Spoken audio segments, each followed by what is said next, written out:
Good afternoon, ladies and gentlemen. A very warm welcome to you all to the 11th late R.B. Sapre Memorial Online Chess Tournament. Thank you so much for joining us today. My name is Nandhini and I shall be your host and commentator for today. We extend a warm welcome to our guests for gracing this event with their presence. Today we have with us Anil Dadish, a certified CRR professional and from the Institute of Company Secretaries, 20 years experience in HR and CSR. We also have A.K. Raizada, International Arbiter and the Secretary for UP Chess and Sports Association and a member of the AICF Research and Development Committee. We have International Master Dharmendra Kumar, who is also the chairman of the Arbiters Commission of AICF and the secretary of all Bihar Chess Association. We also have Siddharth Mayur, the founder, president and CEO of H2E Power and the working president of MCA. And Niranjan Godbole, the secretary of MCA and a chess passionate. We also have Shubhangi Paul, the daughter of Mr. Sapre, one of the strongest supporters of Sapre Memorial Chess Tournament, and Dilip Tikekar, who is the working president of Chessmen Ratnagiri. Thank you so much for being here today. And this is the 11th edition of the R.B. Sapre Memorial Tournament. Most of the previous editions were held offline on the board. A big thanks to the organizers for holding this tournament, making us all happy and promoting chess even during these tough times. About the previous editions, I thought I'll just put in a little information. The first edition was held in 2013 and that was a district level event. And now the same event has actually reached international level. The second edition was in 2014 state level and it was won by Samet Shetty from Kolhapur, who later on went on to become an international master. The third edition was 2015 and it was a FIDE rated rapid event and it was won by International Master Srinath Narayan, who went on to become a grandmaster soon after the event. And in 2017, 18 and 19, there were state level open tournaments. And the 2020 edition of the tournament was again a rapid federated event. The tournament was won by International Master Nubair Shah Sheikh, which I'm sure everybody know about. And in the year 2021, this event was organized online in several categories and players from different countries participated. And in the main open category, the tournament was won by International Master Abdi Salimov Abdi Malek of Uzbekistan. He was basically the winner of the open category. And today we are having the 11th edition of the very same event. We are very grateful to our sponsors for their wholehearted support, the GSV Foundation, the KNG Saraswat Foundation, the family members of late R.B. Sapre, Shri Dilip Navre and Anya mothers who have from time to time helped support this event over the years. Without their invaluable contribution, this long run of events in an area like Konkan would not be possible. The Ratnagiri Chess Fraternity and the Indian Chess Fraternity will always be thankful to these institutions and lovely people.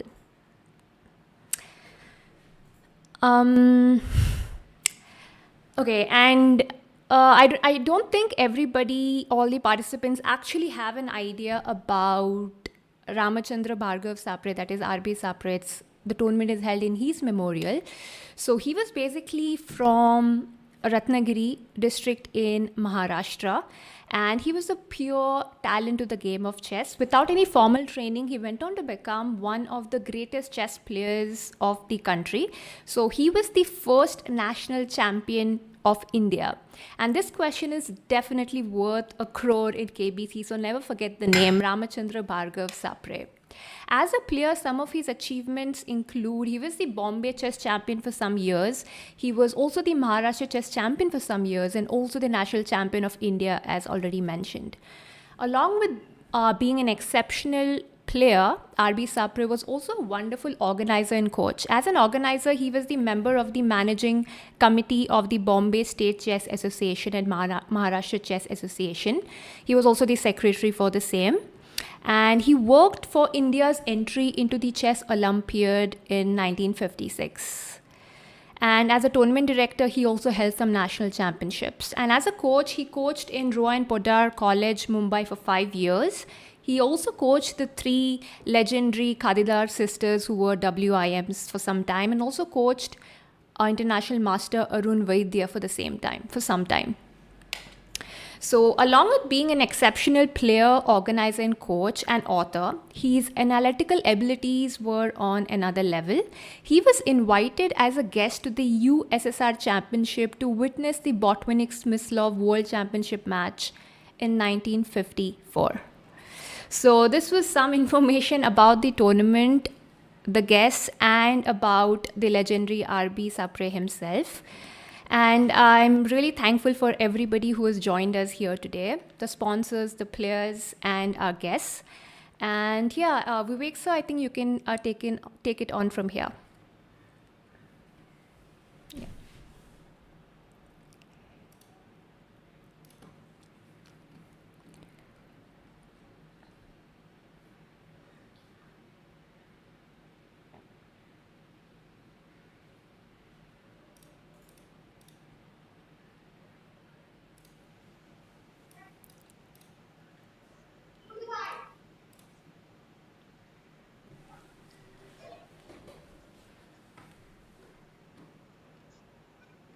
Thank you Vivek जी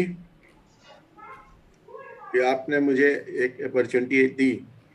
मैं सप्रे साहब के memory में जो है वो किसी tournament में participate कर सकूं किसी भी रूप में।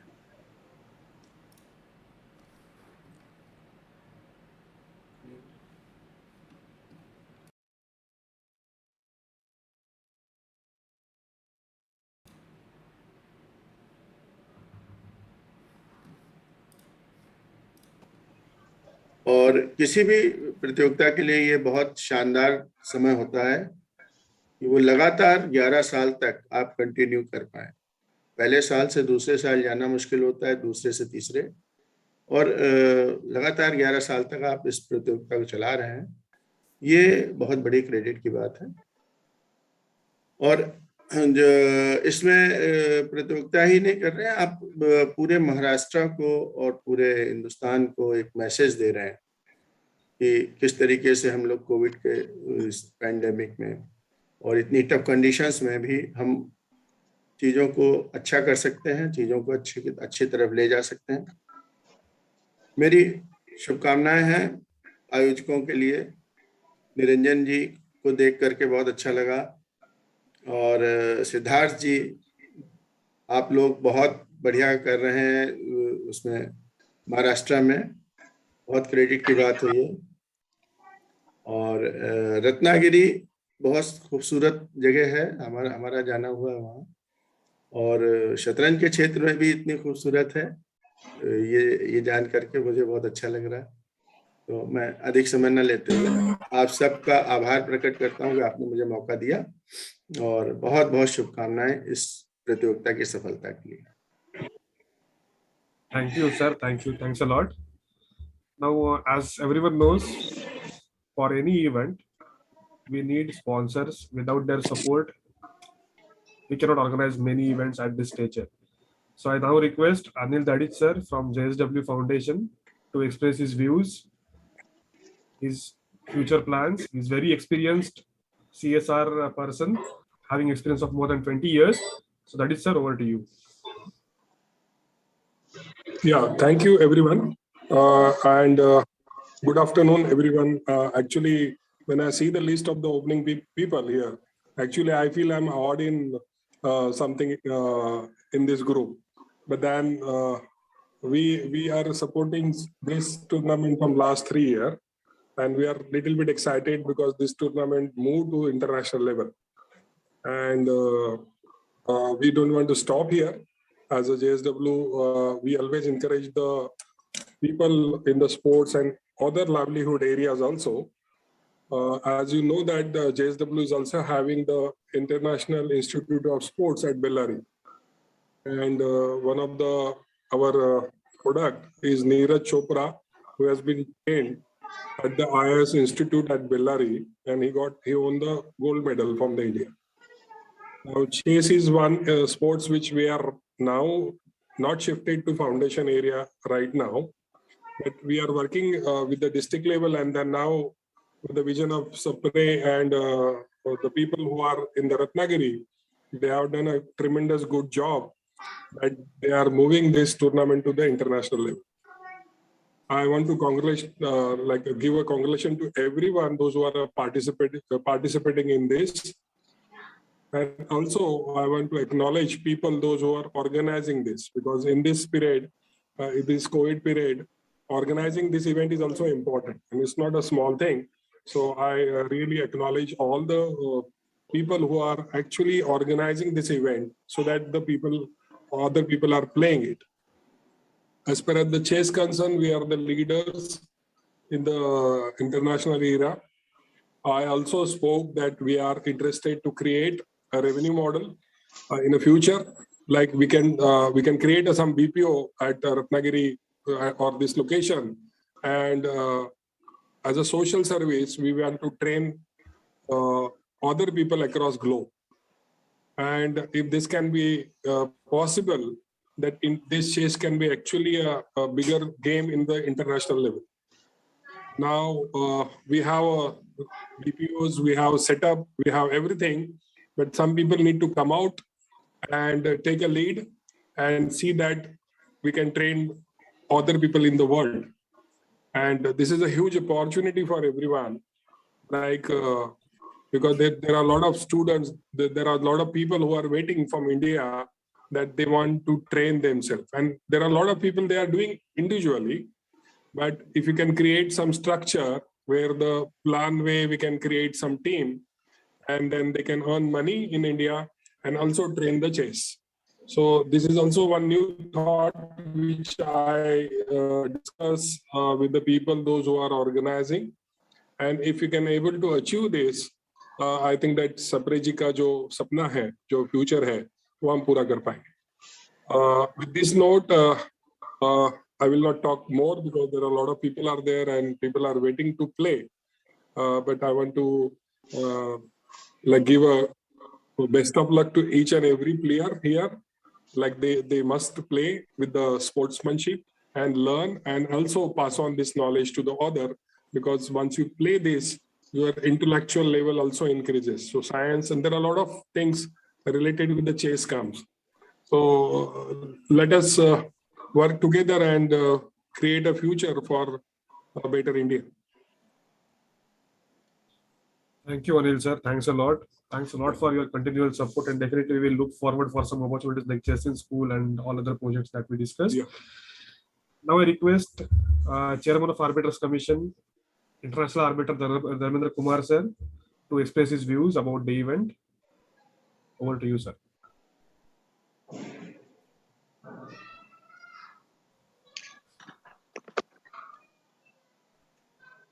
धन्यवाद विवेक। और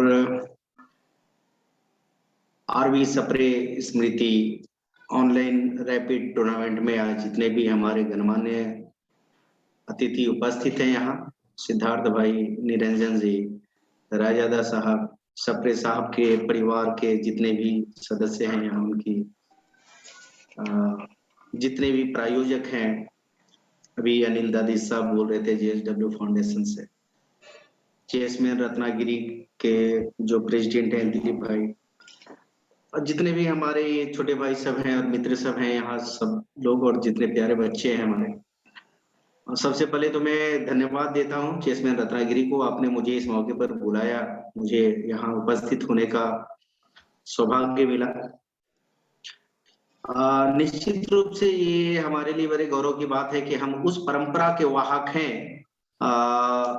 जिसकी शुरुआत, जिसकी कड़ियां आरबी सप्रे जैसे शतरंज के महान खिलाड़ियों से शुरू होती है। हम उस परंपरा के वाहक हैं, उस राष्ट्रीय शतरंज प्रतियोगिता के जिसके प्रथम विजेता आरबी सप्रे जैसे महान खिलाड़ी रहे।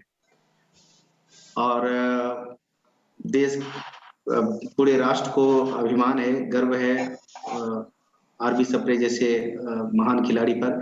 और निश्चित रूप से महाराष्ट्र के लिए और विशेषकर रत्नागिरी के लिए तो निश्चित रूप से अपने धरोहर को सजोने वाली बात है। और मुझे खुशी है ये देखकर कि रत्नागिरी की भावी पीढ़ी, नई पीढ़ी अपने धरोहर को सजोने में अग्रणी है। बहुत खूबसूरती से उन्होंने अपने धरोहर को, अपने इतिहास को इतने गर्व के साथ संभाल कर रखा है। और आने वाली जो हमारी अभी जो नई पीढ़ी है, इनके सामने आरबी सप्रे उनके शतरंज जीवन को, एक उनके पूरे व्यक्तित्व को शतरंज खिलाड़ियों के बीच में इस तरह से प्रस्तुत किया है। तो निश्चित रूप से हमें अपने इस परंपरा को हमेशा इस परंपरा का निर्वहन करना चाहिए। हमें अपने महान खिलाड़ियों का, अपने धरोहरों का सम्मान करना चाहिए। ये बात मुझे बहुत टच करती है, बहुत अच्छी लगती है। और निश्चित रूप से उनके प्रति मैं अपनी श्रद्धांजलि व्यक्त करता हूँ। और जितने भी आयोजक हैं उनको बहुत बहुत बधाई इस थीम को, इस प्रतियोगिता को आयोजित करने के लिए। और पिछले 10-11 साल से लगातार आप इस प्रतियोगिता को आयोजित कर रहे हैं। आपके पास अच्छे स्पॉन्सर भी हैं, लोग आपको बहुत समर्थन दे रहे हैं। मैंने देखा, अभी सुना मैंने, अनिल जी बोल रहे थे। और साथ ही महाराष्ट्र चेस एसोसिएशन और बाकी सारे लोगों का समर्थन है। मेरी शुभकामना है कि ये प्रतियोगिता आने वाले दिनों में राष्ट्रीय और अंतर्राष्ट्रीय स्तर पर, न सिर्फ ऑनलाइन मोड पे बल्कि ऑफलाइन मोड पर ये प्रतियोगिता अंतर्राष्ट्रीय प्रतियोगिता बन के उभरे। हम सभी का समर्थन, हम सभी की शुभकामनाएं हैं कि आने वाले दिनों में रत्नागिरी अपने इस प्रतियोगिता के साथ राष्ट्रीय और अंतर्राष्ट्रीय स्तर पर पहचान बनाए। निश्चित रूप से हमारी शुभकामनाएं हैं। और बहुत बहुत धन्यवाद अनिल दरी साहब, आपका समर्थन। आपने अभी कहा कि आप ऑड है, नहीं, आपके बिना हम कहाँ है साहब। ये पूरी कायनात जो है ना, हम सब फैक्टर है। ये कोई भी आयोजन संभव नहीं है। हम सब कहीं न कहीं गाड़ी के पहिए हैं, कोई ड्राइविंग व्हील है, सब मिलकर ही हैं। तो आप इस पूरे आयोजन के एक मुख्य कड़ी हैं। और निश्चित रूप से हमारा अनुरोध है कि आप अपना समर्थन और आप अपना सहयोग इसी तरह आयोजकों को देते रहें। और भविष्य में हम और भी अच्छा आयोजन देखें और ये प्रतियोगिता राष्ट्रीय अंतर्राष्ट्रीय स्तर पर अपनी पहचान बनाए। मेरी बहुत बहुत शुभकामनाएं विवेक, पूरी चेस में रत्नागिरी, महाराष्ट्र शतरंज संघ, सिद्धार्थ भाई, सबको धन्यवाद। Thank you. Thank you, Dharmendra sir. I now request Working President of MCA, Siddharth sir, to express his views.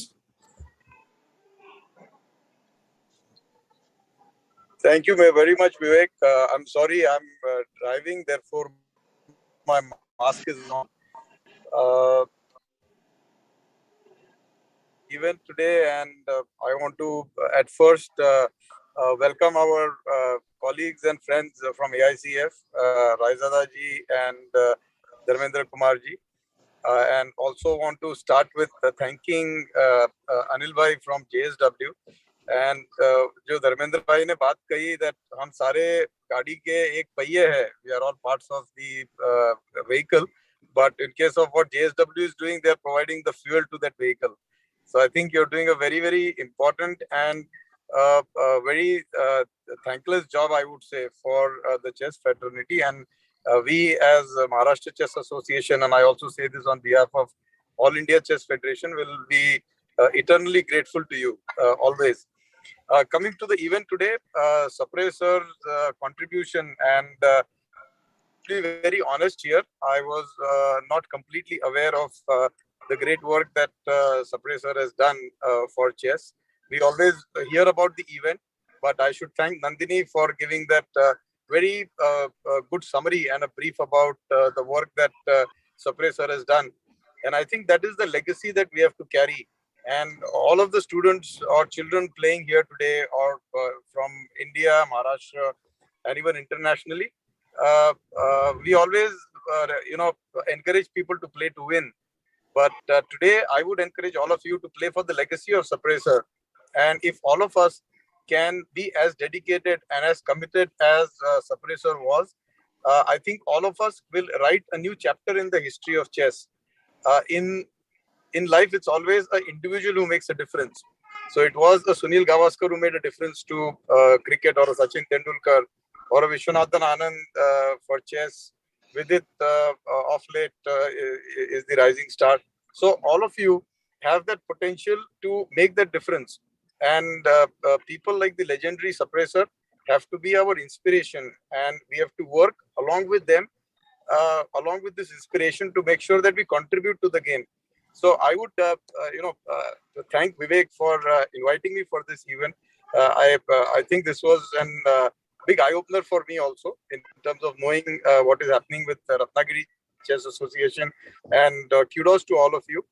And Anil Bhai from JSW, I would like to tell you that we are more than willing to work with you to take the entire story of training and bringing chess to international level. So we at MCA would be very, very happy to interact with you and your team and see what more we can do for chess, what more we can do for Ratnagiri, which Dharmendra Bhai also mentioned is one of the most beautiful areas of Maharashtra. And we want to see how it emerges as a very successful district in chess as well. So on behalf of Maharashtra Chess Association, I welcome all of you, and also thank everyone for the support and the belief in this tournament.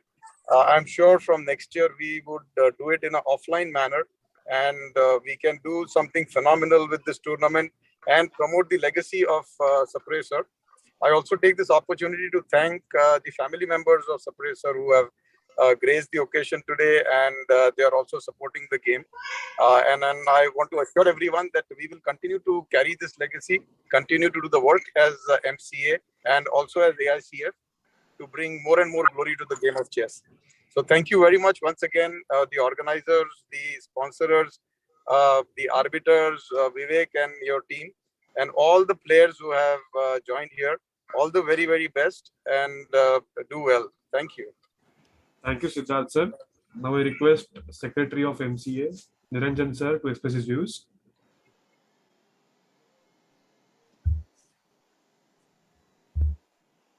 Thank you, Vivek. All the dignitaries present here, Raizada sir, Dharmendra Kumar ji, and Dadich sir from JSW and Ratnagiri Chess Association. And I congratulate Ratnagiri for conducting this event. I learned that this is 11th tournament in Sapre sir's memory. So to continue for 11 times anything is really creditable. So, and I hope it continues for 50 years and more. So I congratulate Ratnagiri, and I'm really happy that Maharashtra is organizing more and more events online, and hopefully in recent future over the board events will return back as COVID subsides. So I wish all the best to all the participants, and may the best one win. Thank you for inviting me. Thanks. Thank you, sir. Now I request Poe Madam, daughter of legendary RB Sapre sir, to express her views. Poe Madam, over to you. Please unmute.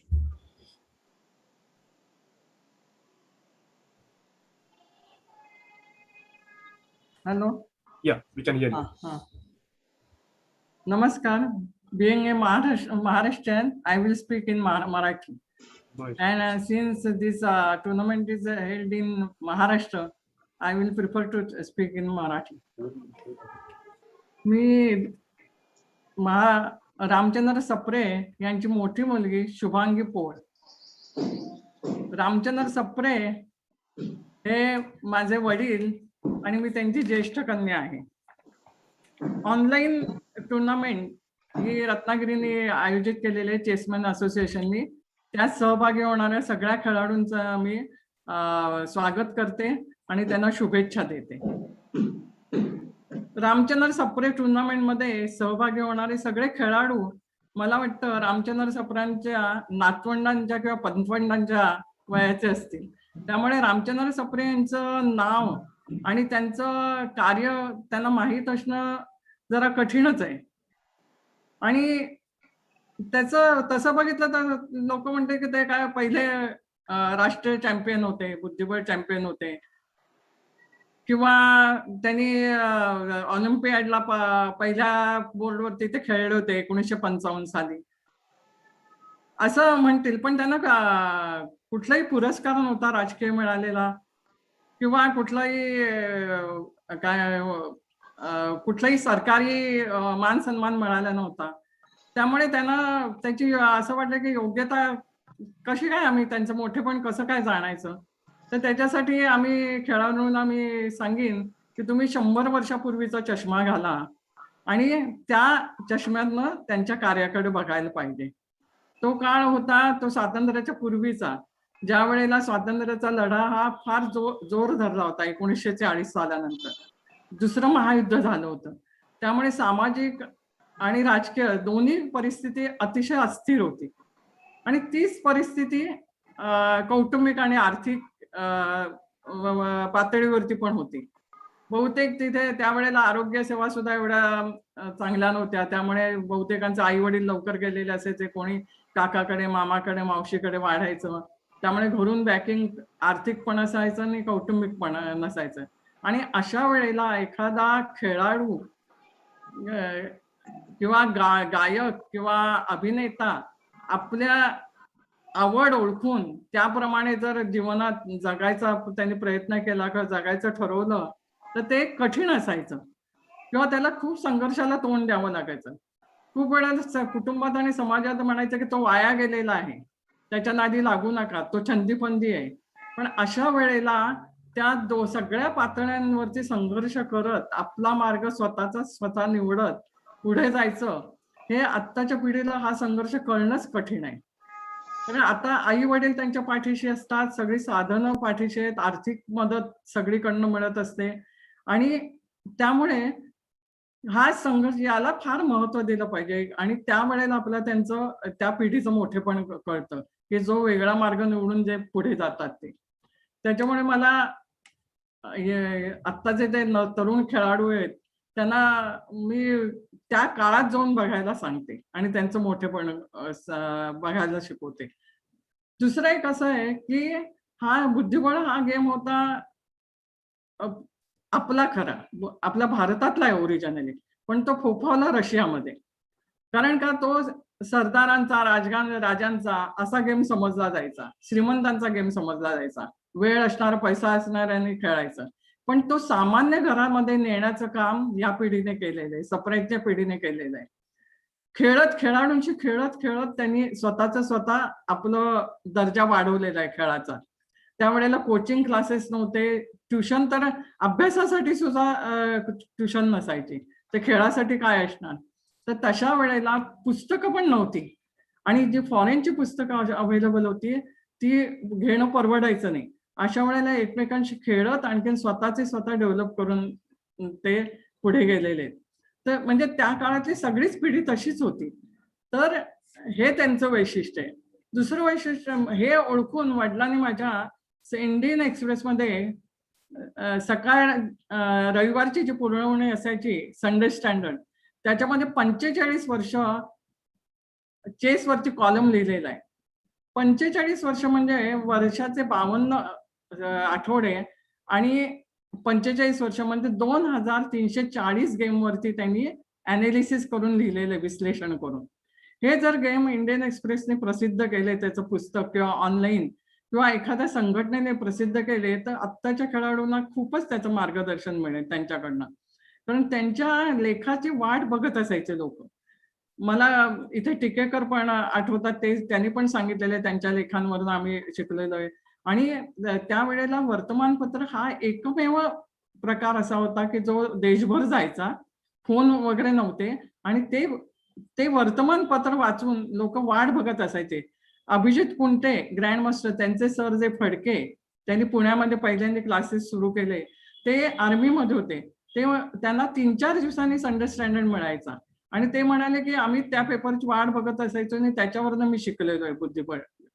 तर अशी लोक वाट बघत असायचे. आणि इथे मला आणखीन एक नमूद करायचंय. मी हा जन्मशताब्दीच्या दिवशी हे बुद्धिबळाचा राजा हे पुस्तक प्रकाशित केलेलं आहे. तर त्या हॅलो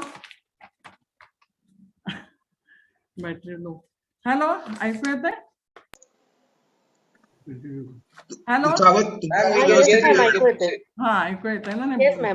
हा, तर त्या ह्याच्यात ग्रँडमास्टर प्रवीण ठिपसे यांनी लिहिलेलं आहे की त्याच्यात त्यांनी लेख लिहिलाय. त्याच्यात लिहिलंय, इराणच्या जिराशी या खेळाडूशी जिंकलेल्या माझ्या डावाचे विश्लेषण तर इतके अचूक होते की 35 वर्षानंतर कॉम्प्युटर देखील त्यांच्यासारखंच मतप्रदर्शन करतो. म्हणजे कॉम्प्युटर सारखा त्यांचा ब्रेन चालत होता विश्लेषणाच्या बाबतीत. आणि असे त्यांनी लेख लिहिलेले होते आणि ते सगळ्यांना मार्गदर्शक ठरलेले आहेत. तर हे जे करत असताना त्यांना जो संघर्ष करायला लागला आणि हे जर पुस्तक खरंच कोणी प्रसिद्ध केलं किंवा त्यांचे डाव जर प्रसिद्ध केले, कारण पूर्वी हाताने लिहून खेळताना हाताने डाव लिहित असत, तर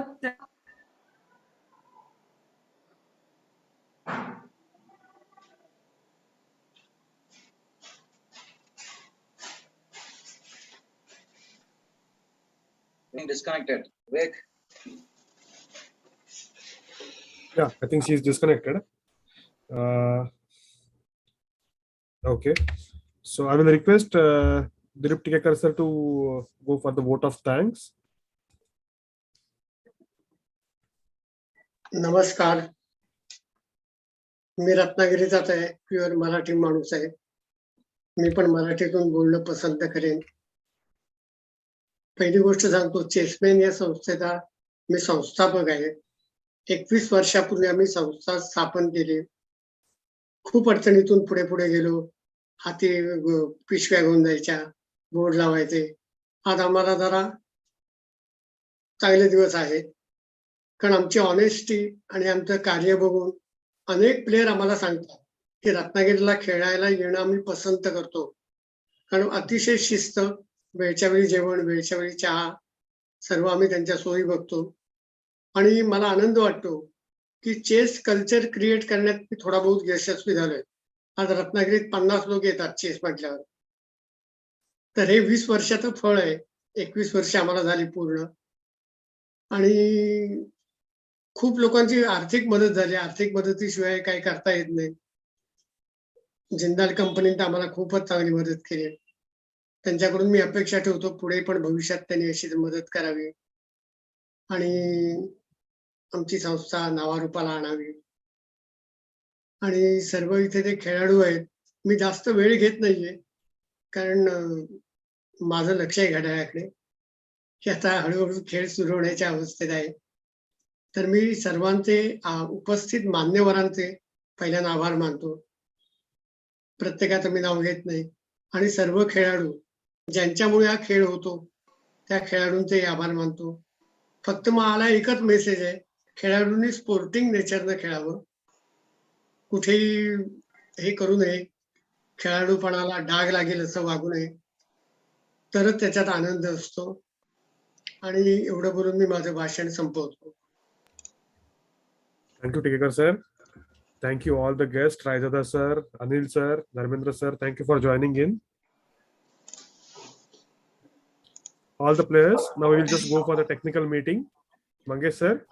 Yes, sir. Yeah. Before Vivek. Yes. Vivek, 1 minute. Yeah. Sir. Yeah. Our guest, Dharmana, Raizada sir. Thanks for your presence over here, sir. Once again, thanks from our side. Thanks for it. Now we are starting for the meeting. Dharmana. Yeah, please proceed. Thank you. Thanks, Thank you, everyone. Good luck. Okay. Raizada ji. Thank you, Anand. Thank you. Thank you, sir. Thank you, sir. Mangesh. Yes.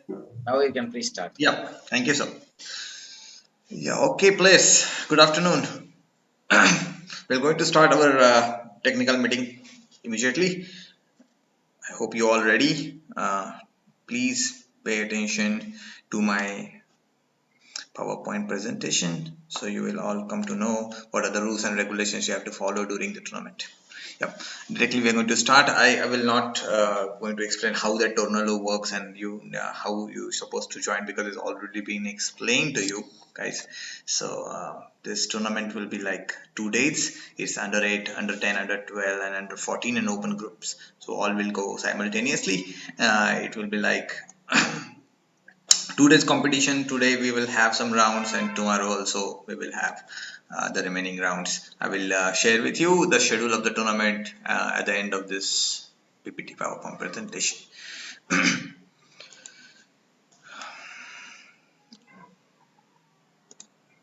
Okay, the list of players shall be published on chess result. As you already know how to use the chess result to check your name and your starting number. The pairing of the first round will be displayed on the Tornado.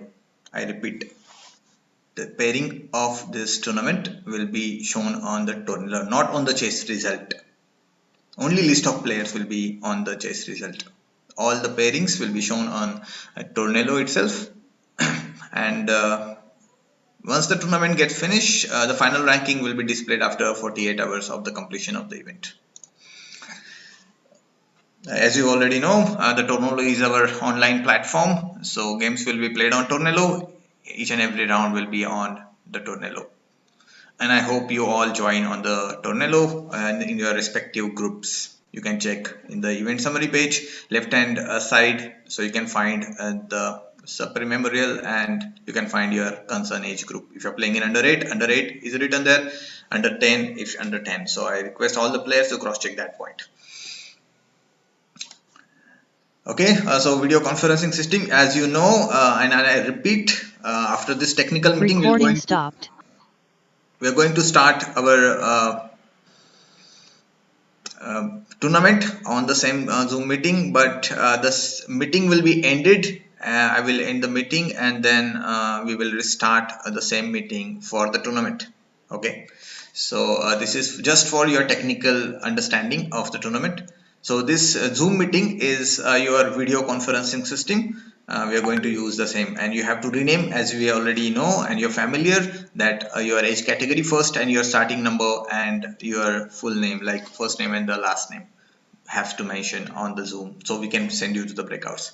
The time control of the tournament is 15 plus 5, like 15 minutes plus 5 second increment from the move number 1, starting from move number 1.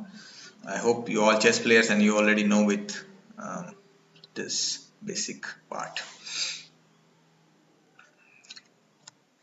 The tournament will be like followed with online chess with supervision. This is part 3 of A online tournament regulation of by FIDE.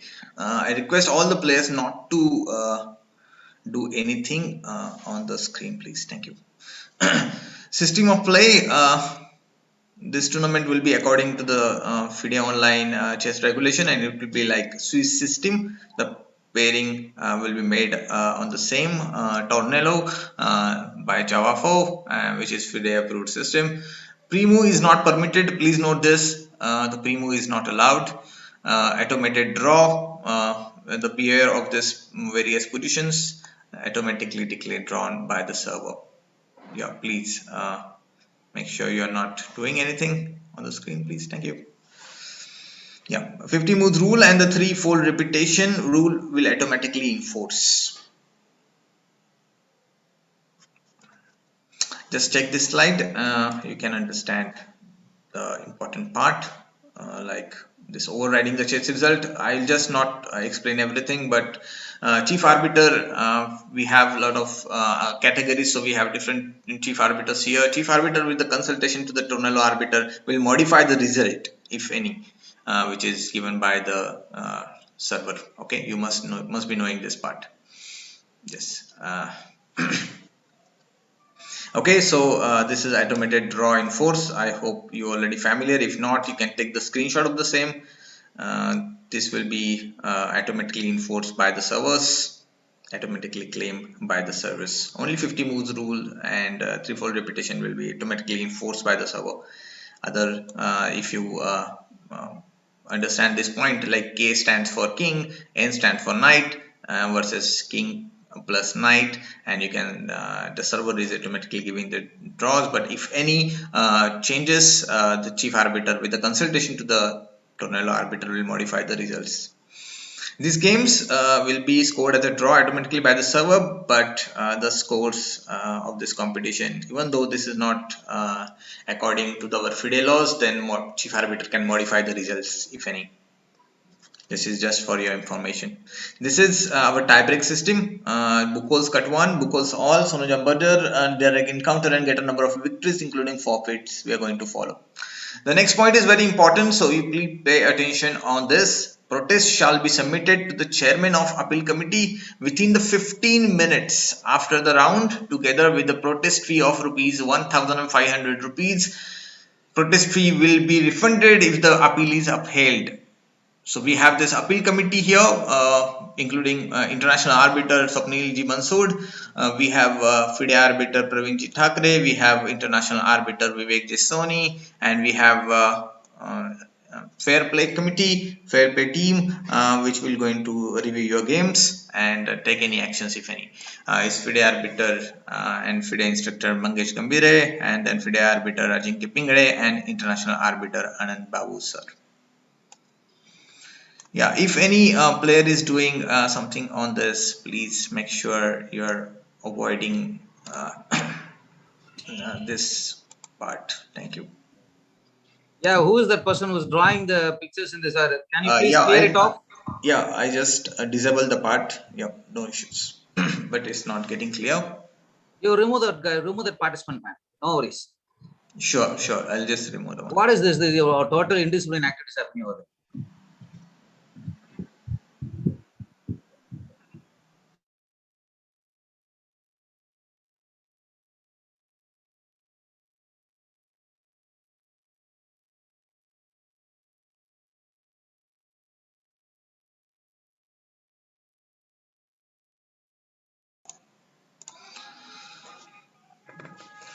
Okay, so back to our meeting. This presentation is very important for you. So please check.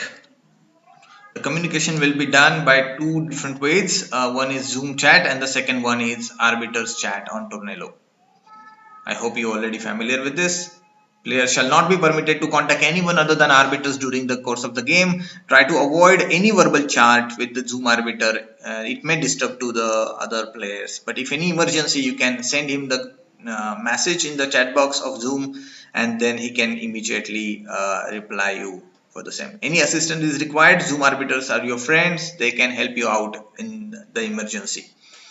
Disconnection is very important point, so I request all the players to please pay attention to it. It is a player's responsibility to be connected to the playing zone, that means to the Tornado and the Zoom simultaneously. This includes providing a stable internet connection from your side. The working playing device should be on and should be connected to the internet during the game. During the disconnection, both players must not leave their places without the permission of the arbiter.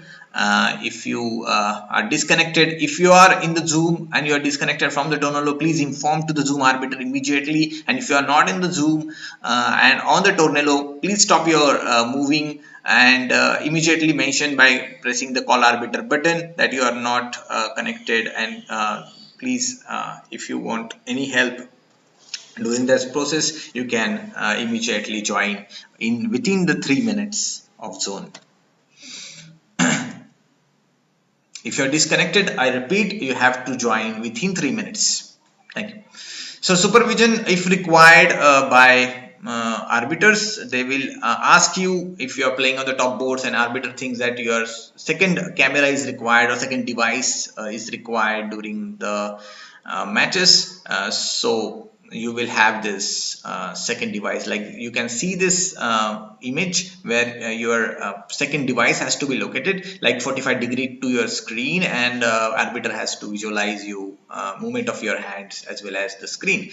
So this is how the right setup of the second camera.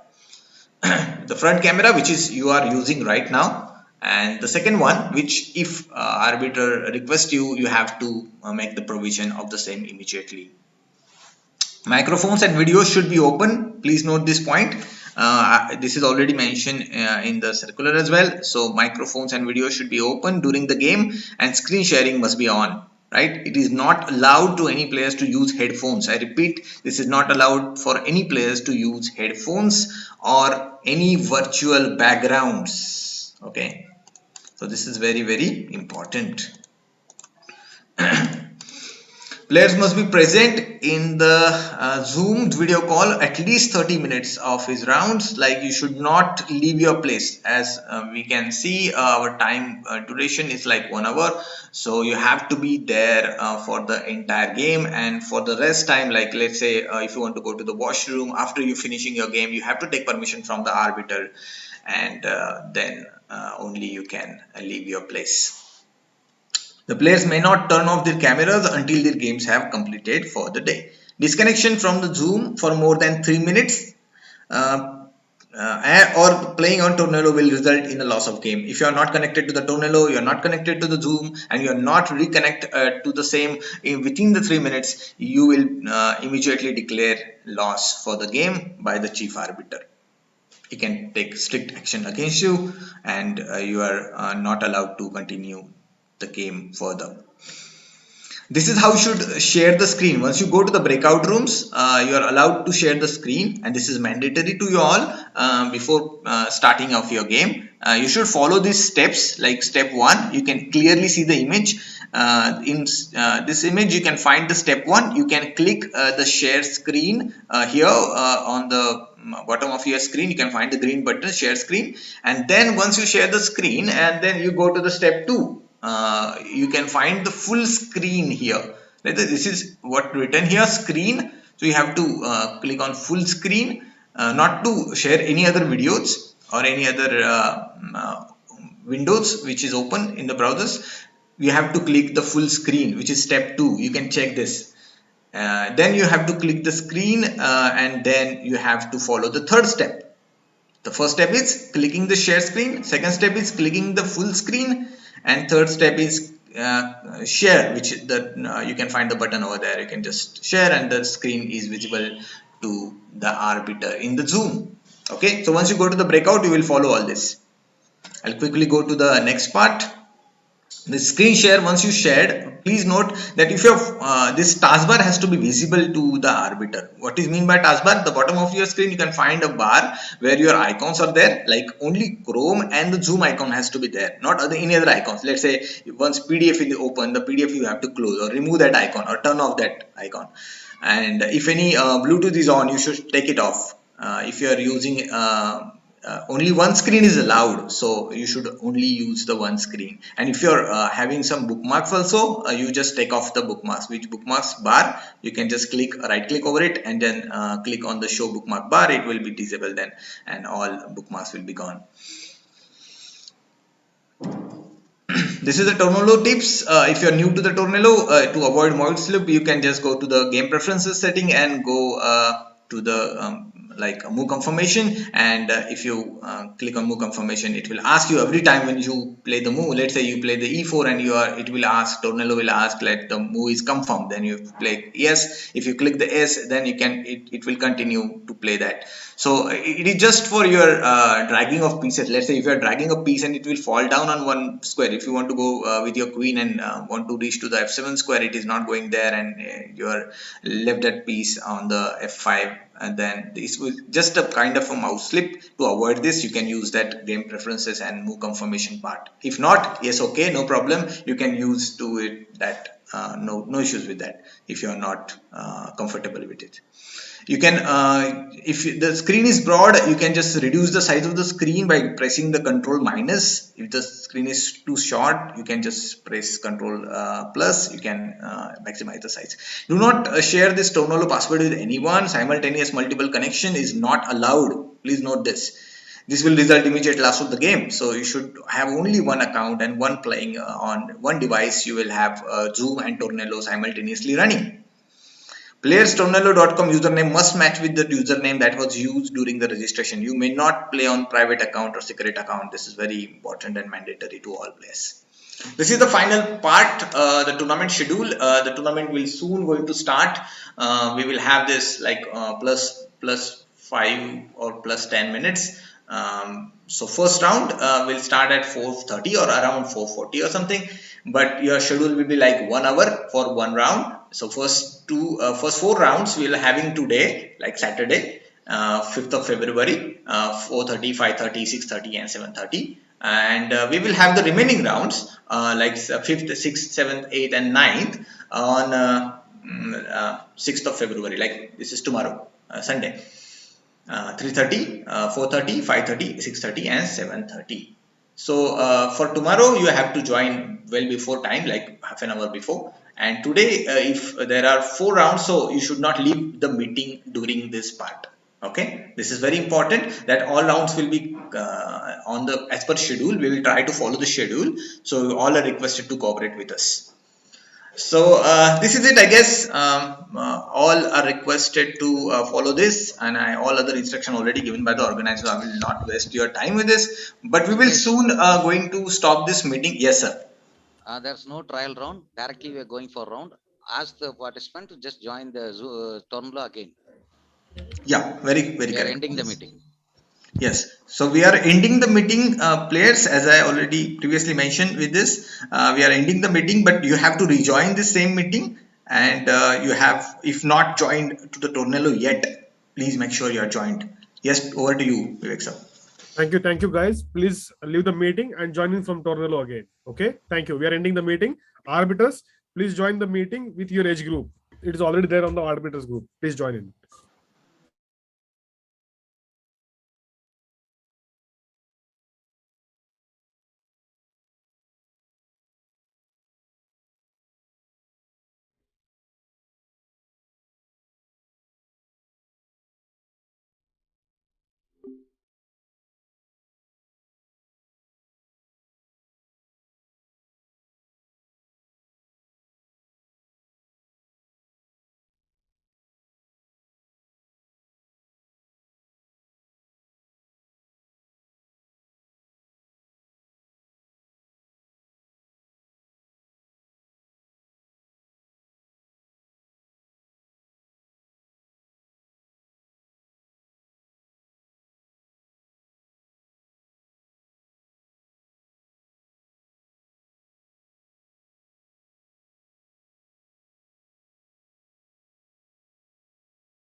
Hello, everybody. So the rounds have just begun. So we will be going through the games one by one. I think under 8 has just begun. So this is basically a few games from the under 8 category that we will first begin with. Yeah. So first we have Ishan Kher versus Ameya Gupta. So the time control is 15 minutes each with increment. And let me just check if everything is all right. Yeah, so now the live stream started, guys. Welcome. The games have also begun.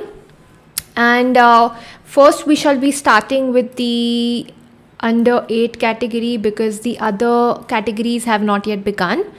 So this is one of the games the players are playing really fast. We can also actually make this slightly bigger. This is all right.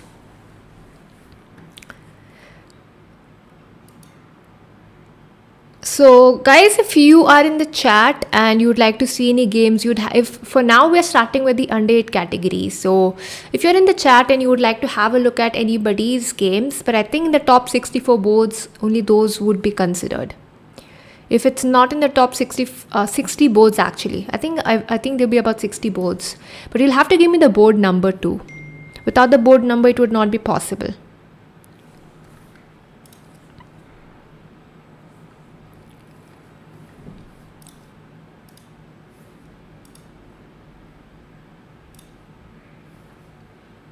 Okay, so we have the under 8 and the open category that have just begun.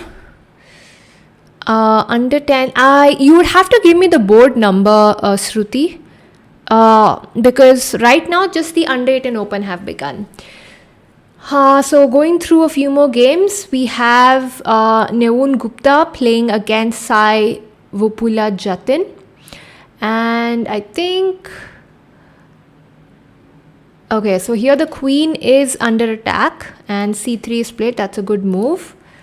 And let's just go through some random games just to see. So again, this game, Arush is playing white. This is all in the under 8 category, by the way. Under 10 has not yet begun. So you will have to actually wait. So here this, I don't understand rook b8 to be honest. I don't like this move because the rook is not really doing much. In this kind of position, we have this knight on a6 that is actually a pretty bad piece. In this kind of situation, this knight has nowhere to go. Maybe getting it into the game with something like this would be a nice option. But I know they're still kids, so it's not easy for an under 8-year-old kid to actually find this. So, all right, rook b8. I think just took the semi-open file. a3 stopping the b4 push, and b4 was played regardless.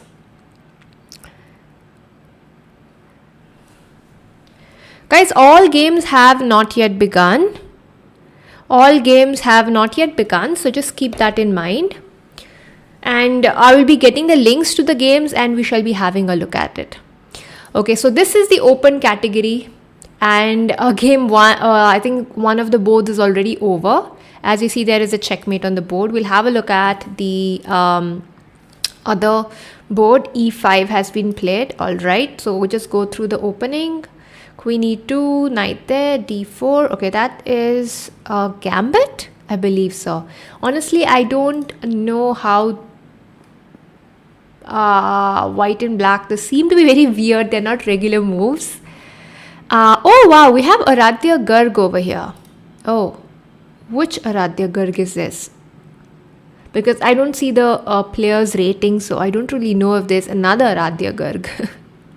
So here white is already better in this very position, and if you see white's pieces are already developing. There's a pawn on e5, very strong, and black's pieces are all in there, so not a great position for black. White is also up a pawn, so white should be having a clear advantage with the bishop swooping in to the black king.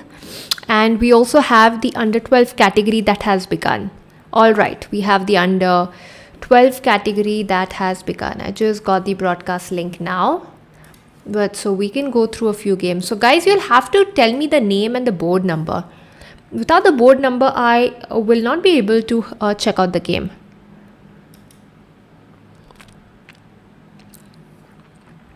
Under 10 board 3, please. Under 10, under 10. I have not yet got the link to the under 10 category. When I get the link, we can definitely check out.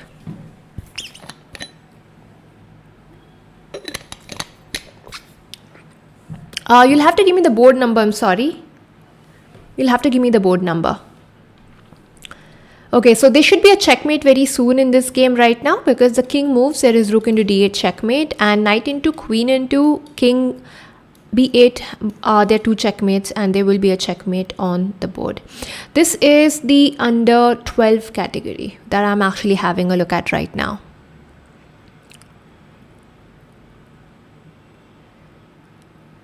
Okay. Okay guys, so I'll have a look at one by one. As you know, I'm having just 3 categories at the moment: under 8, under 12 and the open category. So we'll have a look at them one by one. How many ever games I can have a look at? Okay, we'll go to under 8 again, back to under 8. And you said board number 58. All right, we can have a look at it. Board number 58 in the under 8 category. Wow. Okay, this white is already winning this. I don't know who's playing. There's Gaurav Bhorse and Swara Bokhade. So basically, this is a very nice move. So now there will be a checkmate here very soon. The problem is the knight is defending, but I think white has taken care of that problem and white can capture bishop into knight sometime soon and there will be a checkmate on the board. So white should be winning this, but okay, it's not that easy, I believe, because there is pawn in 2 and the queen can defend. If white plays this smartly, white can actually push the pawn f4, f5, or even get the rook into the game, and that should be winning. So there are different ways for white to convert this. White can take all the time in the world, push this pawn, and get the rook here, get this rook here. So there are different ways to win this. Many different ways to win this, and we will have to see if Gaurav is able to take advantage of this.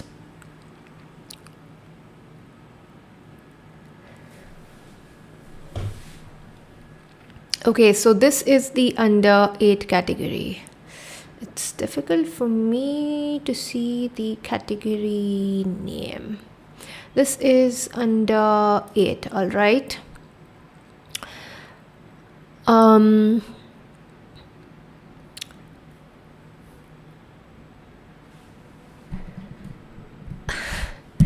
Yeah, under 10, I don't really have it. We can have a look at the open category.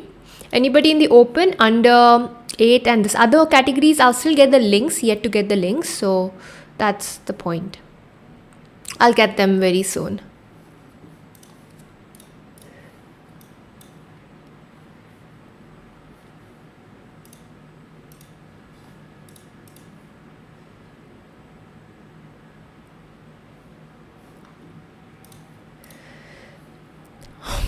Okay, under 12, board 49. We can get then the under 12 board 49. I think this would be the one, right?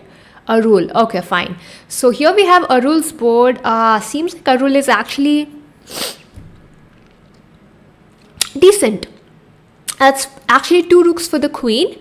And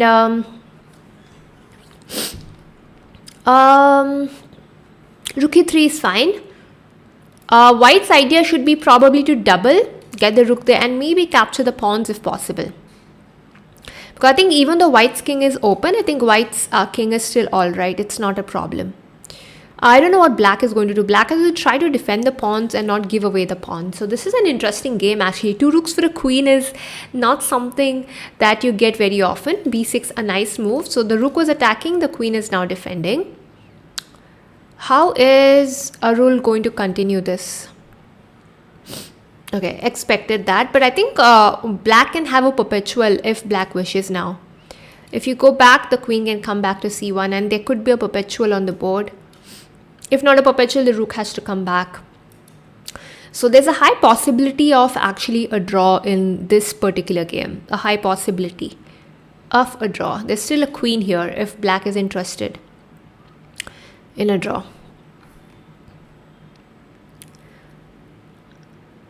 Okay, so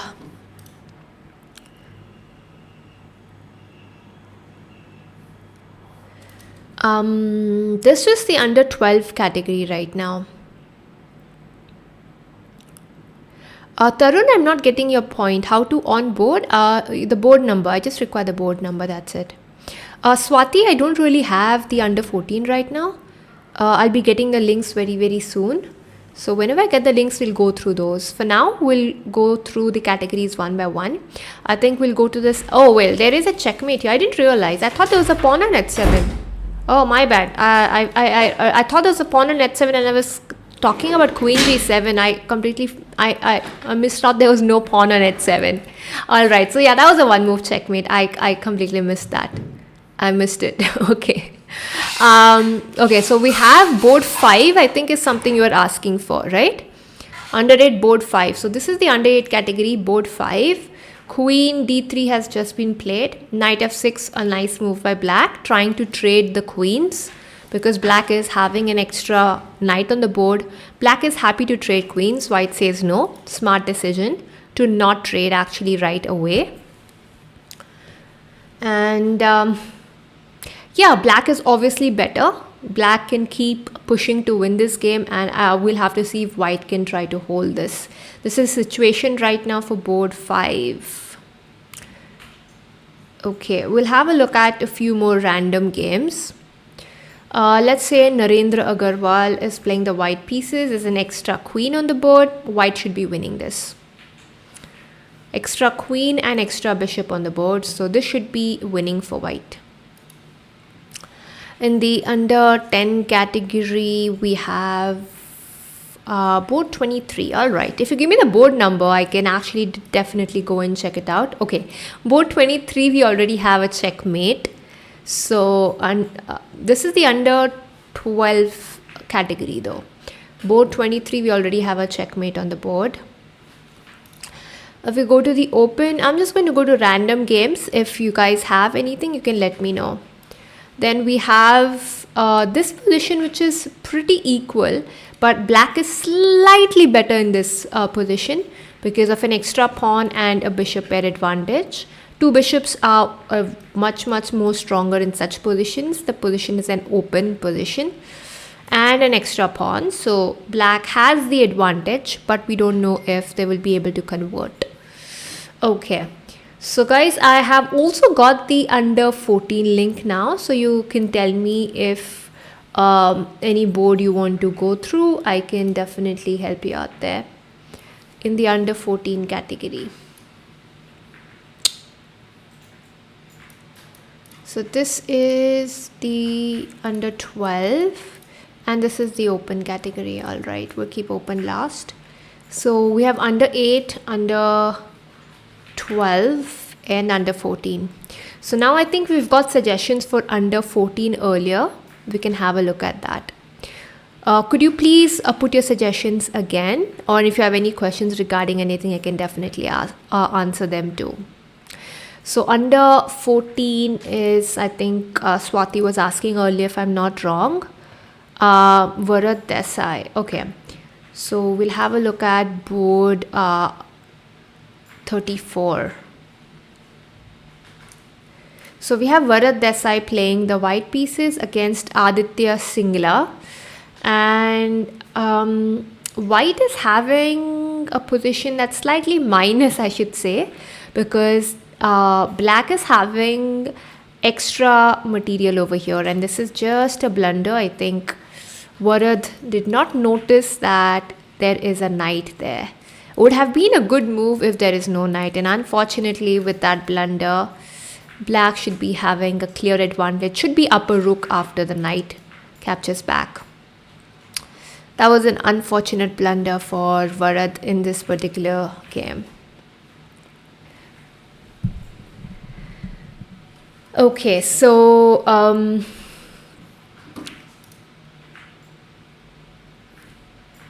So we've had both these. So we've had the under 8, under 12, under 14 in open category. Under 10, I have not yet got the link to that. I'm sorry. Not yet got the link to that.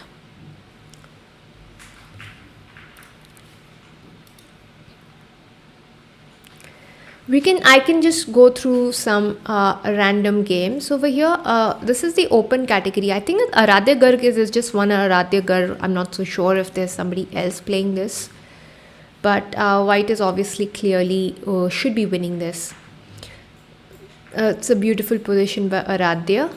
And next we have this game. I think the opponent did not turn up.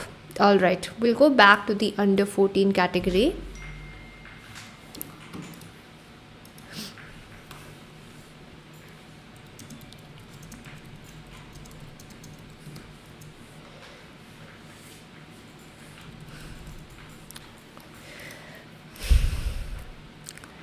And please give me a board numbers, guys. Please give me a board numbers.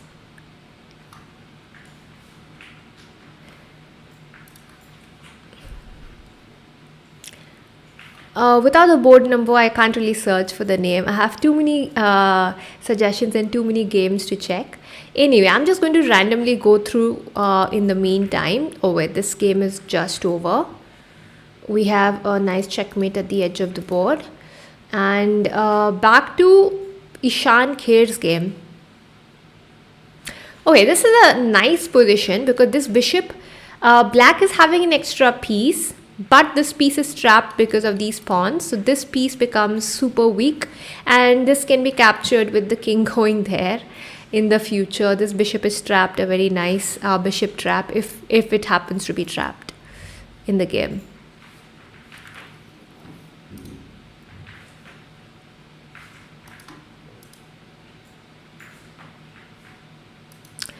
Okay, going forward, I'm sorry, I don't have the under 10 links. I will be getting the other category links very soon, and then I can definitely go through. But I'll just go through randomly for now. So we have, that game's over. We have a game between Mitra Sathwik and Ritesh Prabhu over here. And white should be winning this, having an extra bishop. And the pieces are beautifully placed from the 7th rank. The rooks are doubled. This should be winning for white very soon, as long as white does not blunder. This should be winning. There is bishop into f7 as well as rook into f7 right here. And I hope there will be a result coming out very soon. Rook into is a nice move. After rook into, you can just play queen into. Under 14, board 23. All right. Under 14, board 23. I think no, we've not really had a look at this. I think there was another roll. All right. So this position is pretty equal, but I think whites, they both have castled opposite sides, but black's king seems to be weaker because the pawns have been pushed. The pawn on h5 is doing a decent, actually a very nice job over there. The question is, how is white going to improve? Probably this knight should be getting into the game. So let's say if this bishop can get to h4 in the future, and if this knight can go in somewhere there, I think that seems like a very nice way to maneuver the knight. Maybe e3 f5 or g3 f5. That seems like a future square for the knight.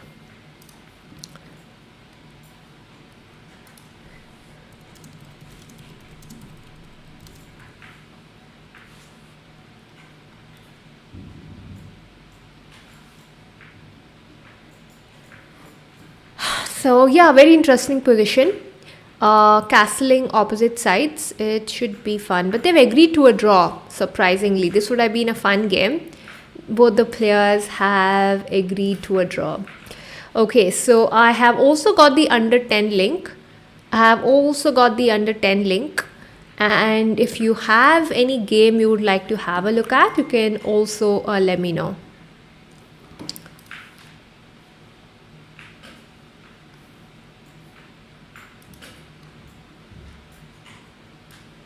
Okay, cool.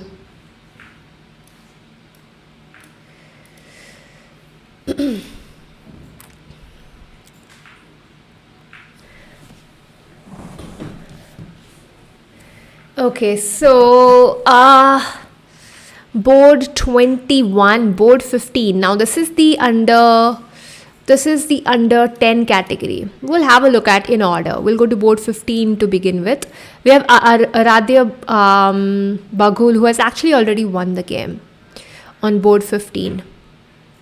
Under 10, board 3. All right. I think the game's still going on between Shaunak and Madesh. So again, material wise, white is having an extra pawn, but you can't really consider it to be a great advantage because black has 2 bishops, as you see. 2 bishops become very strong, and even though white is up a pawn, with 2 bishops this way it's going to be difficult. White will have some compensation though. I think this rook will have to come to e1. The problem is this pin on the board is too dangerous. This pawn after doubling will be in severe trouble after this. So yeah, this is the under 10 category, and white may have some compensation, but black has compensation for the pawn. My bad. Black has enough compensation for the pawn, is what I think. The this position should be equalish, even though white has an extra pawn. Under 10, board 23. All right, board 23 is here, Arush Singhal. Unfortunately, I don't know which side you are for, but Arush is having a knight and rook less than black, so black should be able to convert this sometime soon.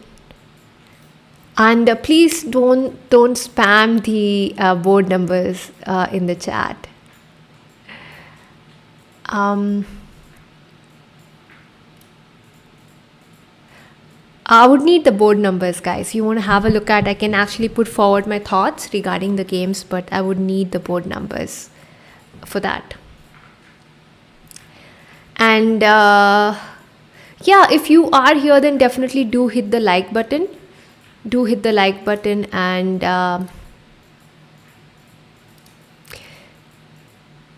oops, my bad. Do hit the like button of the video so that there can be more people who can actually join us. Under 12, board 11. All right, under 12 we have board 11. We can get there. Actually, under 12 category, board 11 is already over. Black actually resigned in this position because material is low and the bishop's not enough. So actually white has already won the game. Going back over here, we have board 21 in under 10, but the game is already over. White has already checkmated the black player.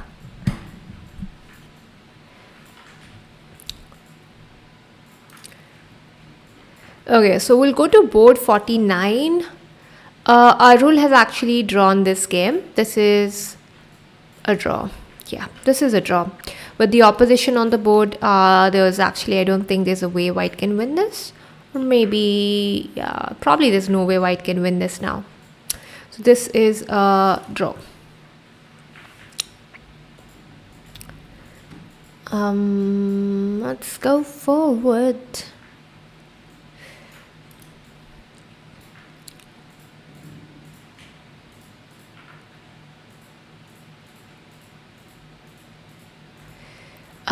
This is the under 14 category, and board 6 is actually over already. Board 6 is already over.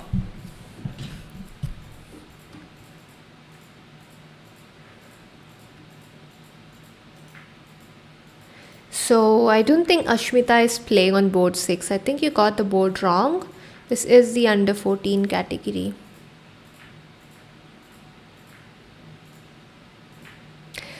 Under 10, board 5. All right, we can have a look at the game still going on. Okay, this is an interesting position actually. In the under 10 category, Ahil Patra is playing white versus Mayuk Ghosh, and this is pretty interesting. White is very low on time. White is having just 1 minute on the clock. So if white is able to manage this, then cool. Okay. Yeah, so this move, I think. Okay. I don't really think this move is really good, but we'll see how black is going to take advantage of this, because I think this should be a mistake. This should be a mistake because you're allowing the queen and all to enter. Probably a move like rook b3 should have been played over here. The idea is queen is supporting the rook, but that's not the main point. The point is you want to block queen b1. So I think rook c1 should be a mistake, and I don't know how black will take advantage. Probably just capture. Just capturing should give black a good advantage. King into this queen b1. Let me play it out to show you guys. Rook into, king into, there is queen b1, and there will be a checkmate on the board. So here white will be forced to play with the bishop, but this should be much better for black. Should be winning for black in some way or the other. There could be a rook c8, queen c4. I think all these moves should be somehow better for black, should be winning. Just a positional advantage because the white king is very weak. But what was played? Okay, bishop c1 has been, no, I think just rook c1 has been played. Black has to play rook c1 to take advantage of it. White could have played rook b3 though here, I think, and maybe stop all the threats. So rook b3, even if there's a queen check, you don't need to worry, you just get the queen back and everything is fine. If you capture my rook, I capture your rook, so this is still equal. Oh wait, that's a checkmate, my bad. Black cannot really do this, that's a mate. So everything's equal after this, but I think white missed this. White did not have enough time on the clock and played rook c1. And rook c1, bishop c1, queen a4 has been played, makes sense, rook b3. Okay, after rook b3, this should be winning for black. Black can just capture, rook b3, pawn b3, queen b3, and there'll be a pass pawn over here. So yeah, if this is played on the board, oh wait, this has been played on the board. Okay. Yeah, black can trade the queens if black wishes. That should also be winning. That should be winning. Black has 2 extra pawns, so black should be able to win this one.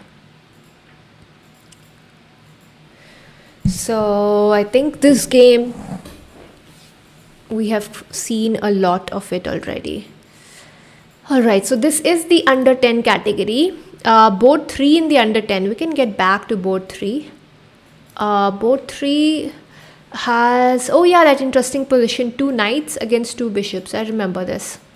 And I told you that black has enough compensation even though white has an extra pawn, and that's so very true. The beautiful bishop on a7, it seems to be sitting in a corner, but bishops are like snipers, and they can actually shoot from any direction, and the bishop is too strong with the doubled rooks over here. Looking forward to the f2 pawn. This seems to be equal. Even though white has an extra pawn, there's still no advantage, no big advantage. But it's a very interesting game to come back to later on for sure. Under 14, board 20. All right. We can go to under 14, board 20. Okay. This will be the under 12. So this is board 14.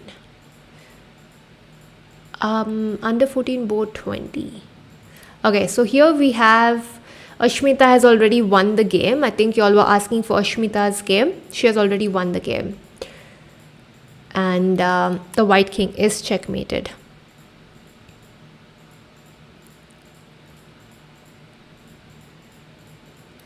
So this game is already over.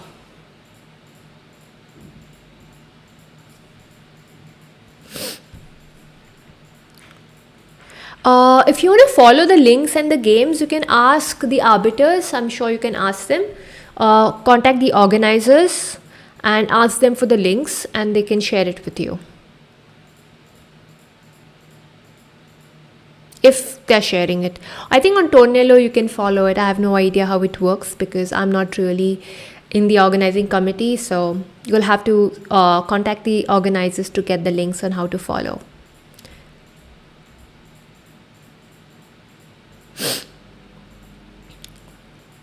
Okay, so this is also another interesting position. There are double pawns, bishop against knight. Interesting. Black is up a pawn, and but not a very clear advantage. If the knight captures the e4 pawn, the rook captures there. Rook d2, huh?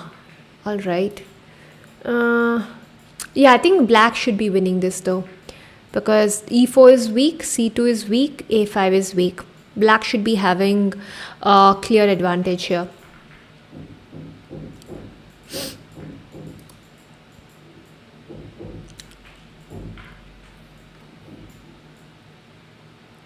Hi Sumonto.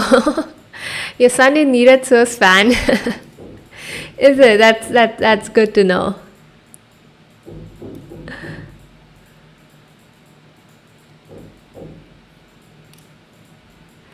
Alright, so a6 has been played.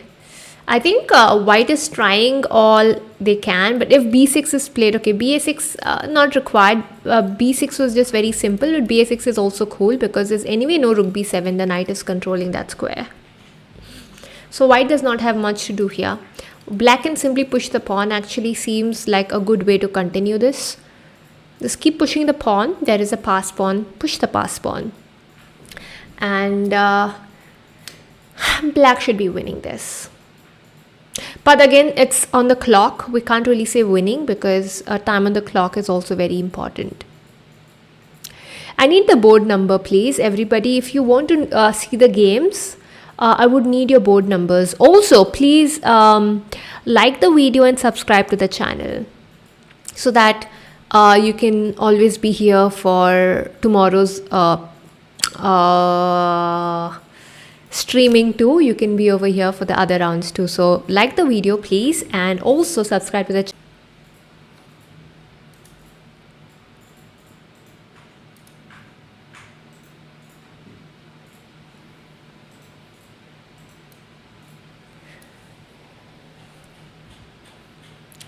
Under 12 board 7, we can go there. Under 12 board 7, the game is over. Under 12 board 7, the game is already over.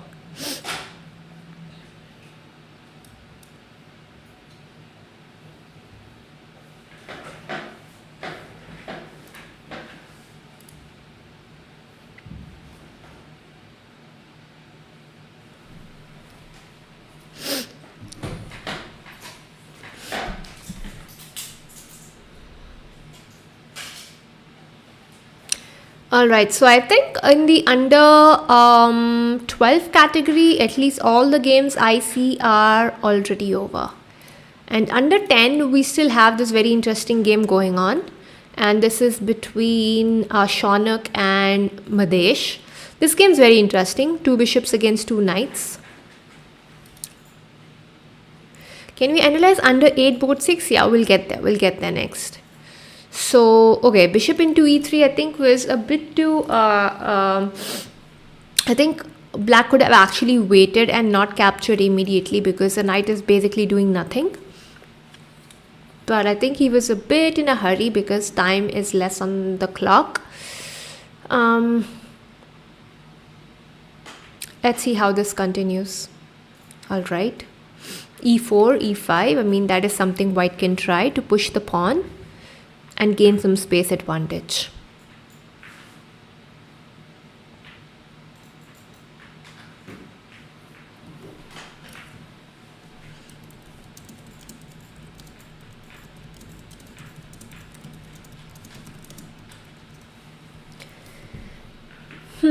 Okay, so under 8 board 6, we'll go to under 8 and board 6. Yeah, the games are already over in the under 8 category.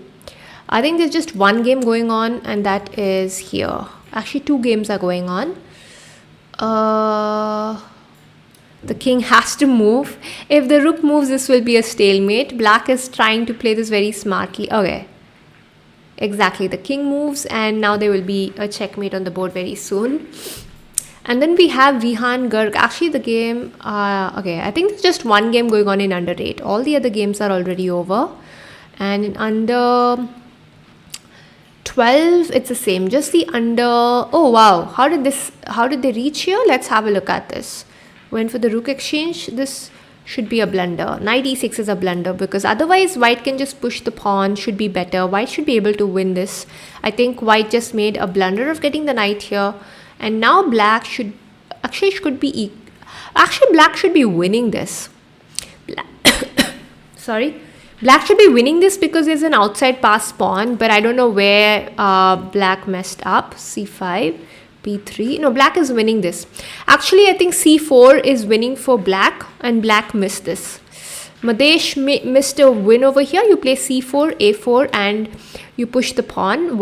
The white king is way too far to actually get there. The white king is way too far, way too far.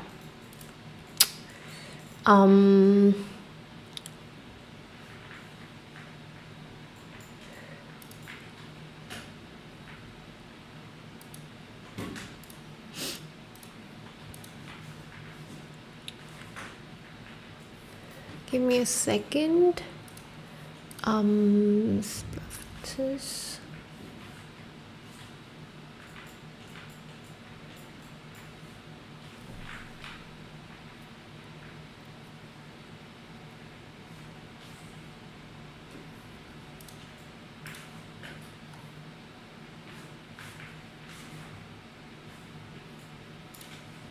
All right.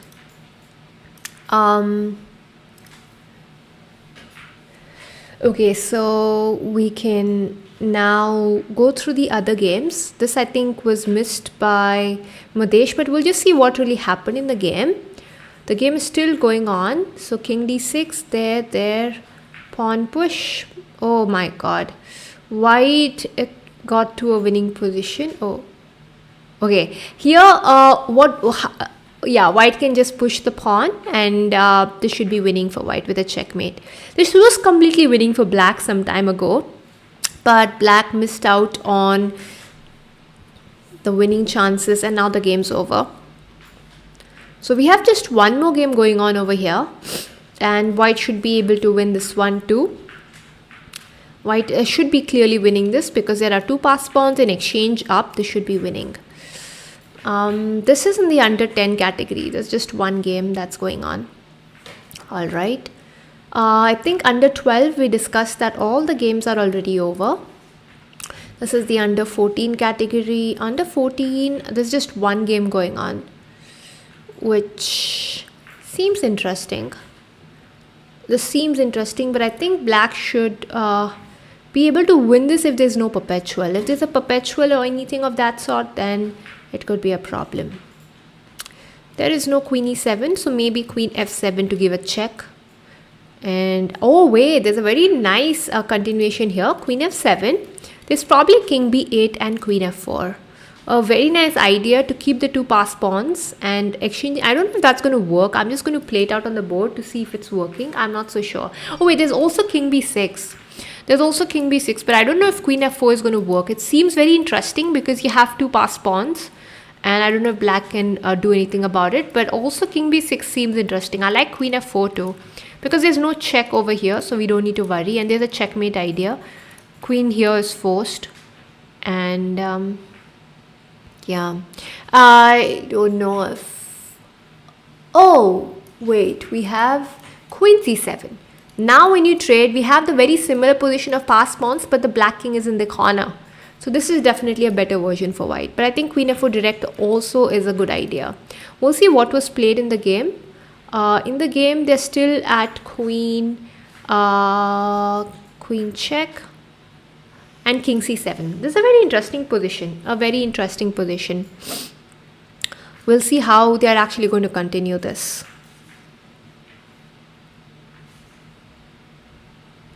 Under 8, board 6. I think the games are already over, right, Nikhil? If the game is... I'm just checking out the live games right now. So if the game is already over, then you'll have to wait. Okay, wait. What has been played? Oh, wow. Wow. The line that I mentioned is just being played. Okay, knight e7 should be a blunder because you're getting king d6, allowing king d6. King c7 should have been played here, stopping king d6, making it difficult for white to go and help the pawns. This should be a blunder because after king d6 you get a tempo. The knight has, knight g8, but then should just be king e6 and maybe push the pawns, or king here, push the pawn. This should be winning for white. We'll see how the game continues. King e6 makes sense. King d8, king f7. Oh wait, I think there was some blunder somewhere. Probably this was winning here. f6, f7. But king here, knight h6, this looks a bit weird. Knight g8. Knight g8 should be a blunder. Knight g8 should be a blunder because then you cannot really gain some moves. I think over here there should be knight g4. From behind you can attack from behind basically. Now you play knight e5 and you try to come to f7. Keep your pieces somewhere there. Something like that. White still has chances, but I think black can hold this. Really think black can hold this. Anyway, let's see what was played in the game. The game has gone on for a few moves. White is winning this. Okay, I think they're both on time pressure, so if mistakes happen, they should be winning. Knight h4, you can just move with the king further to f7 or even g5. Both should be winning. Both these moves should be winning for white.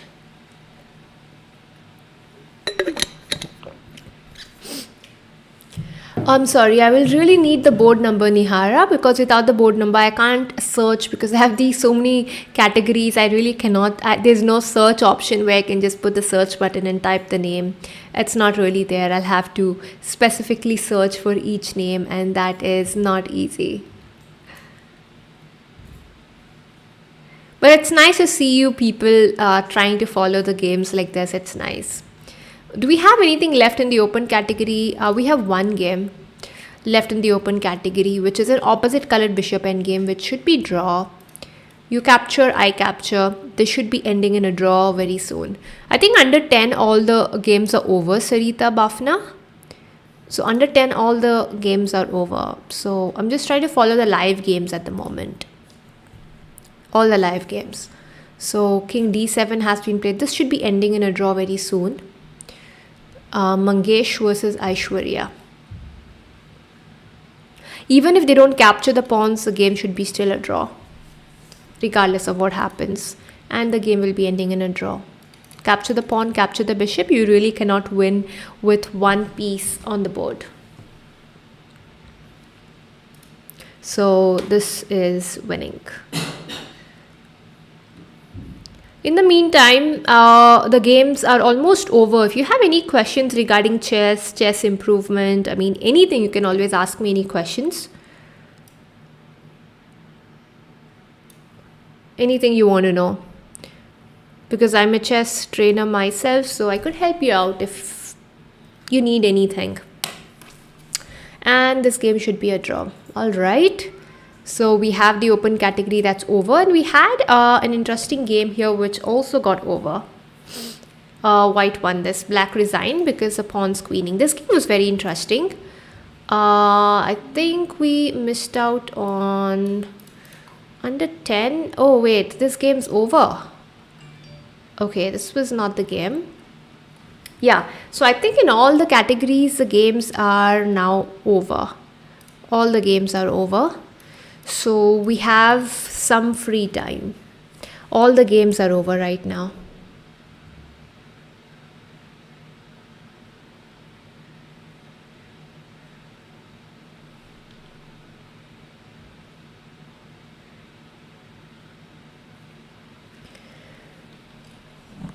Okay, so guys, all the games are actually over. All the games are over. I know it's not easy to cover each and every game, but we have seen some names. We can go through, check out games one by one in the next round. So all the games are over. I think we have a little time before the next round begins. So otherwise, if you have any questions regarding anything, you can always ask me anything. I don't really have the broadcast. You'll have to ask the organizers for the broadcast link, my friend. You'll have to ask the organizers.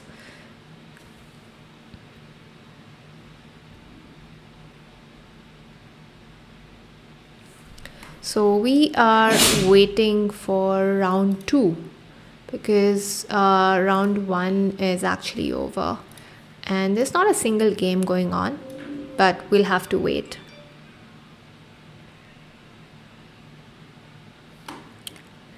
The next round will begin soon because the results will have to be input, and I'm sure the schedule is given to you, right? The tournament schedule. So you will have everything in the tournament schedule.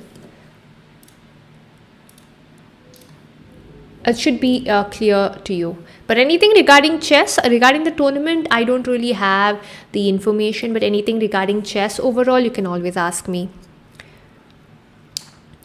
Tanishk, the games are already over right now, so we can have a look at the games in the next round, whenever the round begins. The round will be beginning very, very soon.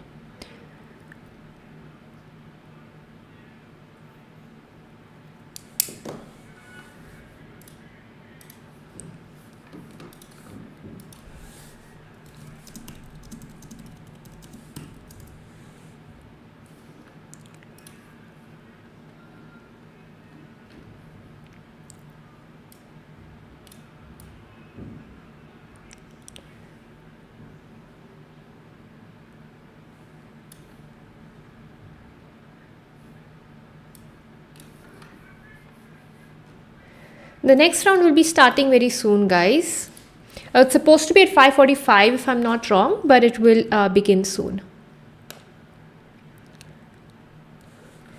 So everybody, how about improvement in chess in India? I think chess is improving a lot in India, Anup.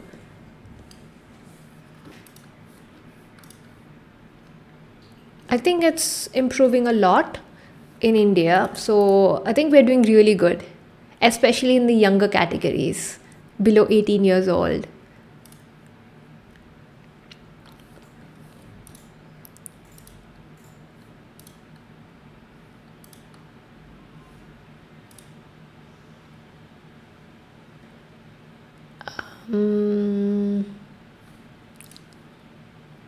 All right. Okay, so we have round 2 that has already begun, guys. In the under 12 category, we have round 2 that has already begun. We'll be going to all the categories, but right now round 2, it has begun in the under 12 age groups. So if you have any games you want to check out in under 12, you can let me know. Anything in the under 12 category, any of the games. And under 8 has also begun. All right, let's just go there. And we will have all of them.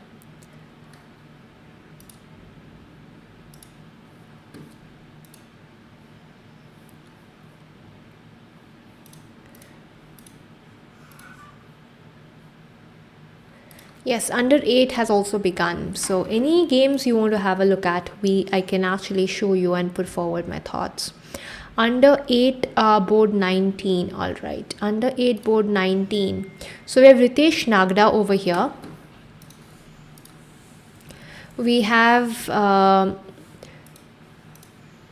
this game that was being asked for. Okay, so it's a mix of Catlin and London structures. The G3 structures have been played. Knight H4, trying to take advantage of this, but I think black will play bishop there, which has been played on the board, and there'll be Queen H3. But I think black will have a clear advantage in this kind of position because the queen on H3 is already an advantage. The queen is very close to the white king. Also, it's castling of opposite sides, so white has not really pushed any pawns. Black king is very, very safe, and there's no light squared bishop. In these positions, having a light squared bishop, not weakening the pawn, the squares around, is very important. And this should be better for black, definitely. There are pawn pushes coming, there is e5 coming, there is knight f6, knight g4 coming. I think there's a lot that is happening on the board, and it's very easy for black to attack in this position. We'll have to see how white is trying to defend this. Probably knight g5, trying to kick away the knight from the queen from here using the knight. But I still like black's position. If I were playing this game, I would have definitely preferred black's position over here.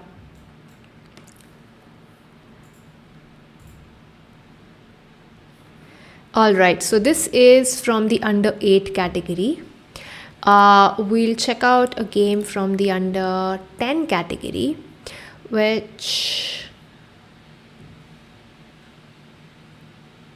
and I'll just connect. Under 10, board 13 was asked for. Okay, we'll go to board 13. So we have Jay and Arav playing white against Rajat Bafna. I actually like white. White seems to be having a good position, but I think it's well defended. First, when I saw the position, I liked white, but then I realized that the rook is defending and there's nothing much happening. So maybe I prefer black. Black is up in material, and I probably prefer black in this position. Probably. Yeah, I probably prefer black here. Definitely.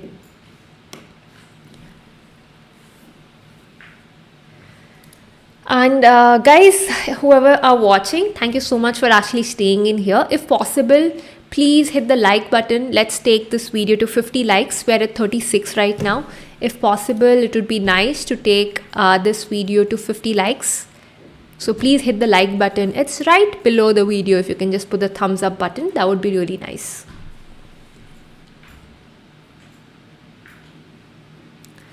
All right, so we have under 10. We are on under 10. You're saying board 65. I cannot get board 65 here. I'm so sorry. I don't have board 65. There's a limit to the number of boards I can actually view. So I don't have board 65. I'm so sorry. Within 64, I can go to the board. Not otherwise. Okay, going to the next categories, we have round 2 that has already begun in the under 12 category too. So we have this in the under 12, and I think you guys did ask me for some under 12 category games, right? We can actually have a look at that. But again, I cannot really scroll up and check. There are lots of messages. Next is this one. Let's just go to round 2 and click to connect. We'll get round 2 of this. Okay, yeah, there we go. This is the under 14 group. Under 14, you said board 21. Let's have a look at board 21. So we have Kumar Arora playing against Sriram Arul over here. And black seems to be having the upper hand in this position. Black does have the upper hand in this position, because as you see, the black king is very safe. The white king is stuck in the center, had to make a move. The rooks are not connected. Connecting the rooks is very important. The knight is on the corner of the board, not something you like. And I don't like black capturing this. I don't like it. I don't think black should capture this. This knight is a useless knight. I understand black wants a double pawns, but it's not really worth it. Should have played some other move. The bishops are beautifully placed over here, which force the king to be stuck in the center, capturing the useless knight at the edge of the board. Not something you should be doing in this particular situation, because this seems to be just positionally winning for black, and capturing gives white all the chances to move the king up and connect the rooks. It was a simple positional error by black. Black should not have captured, is my thought about it.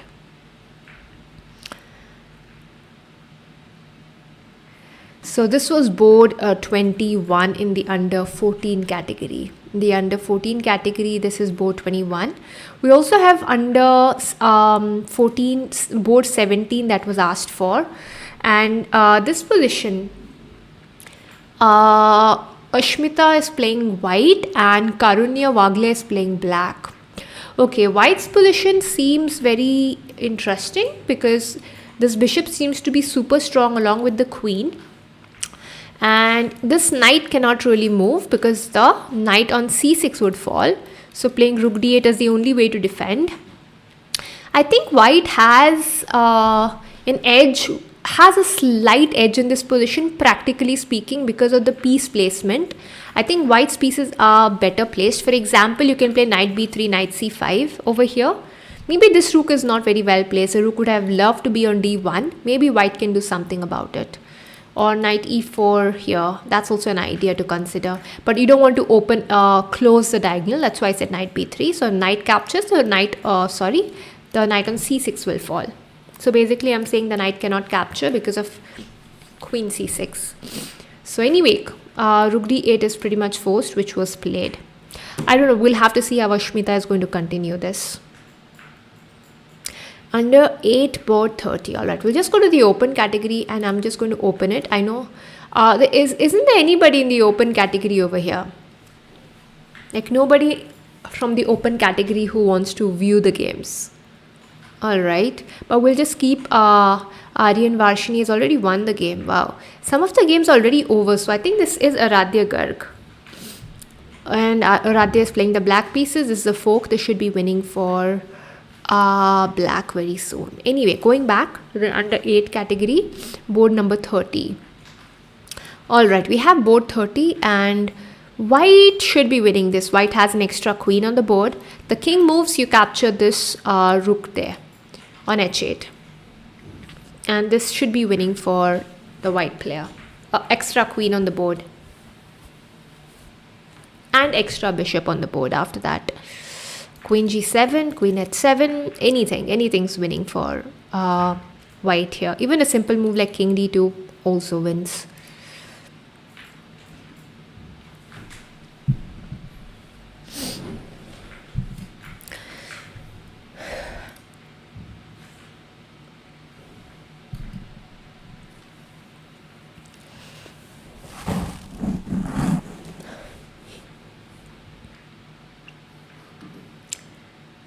This king e1, all right.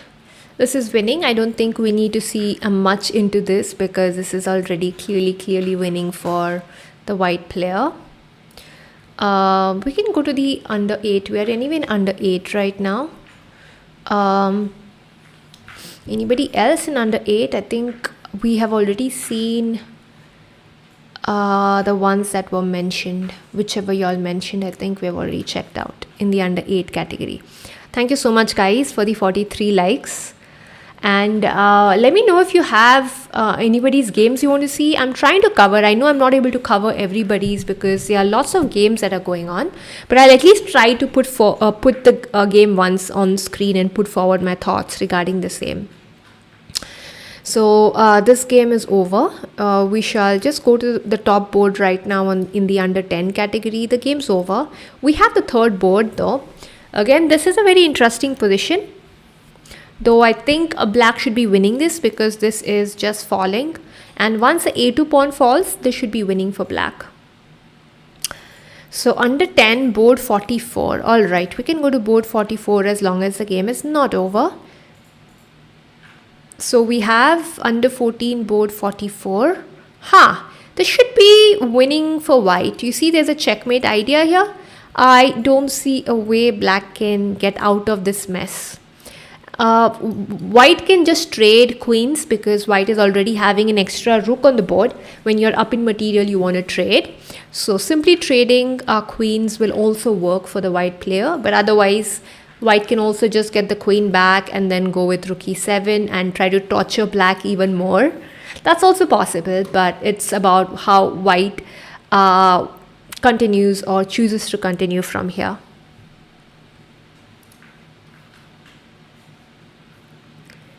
And give me a second.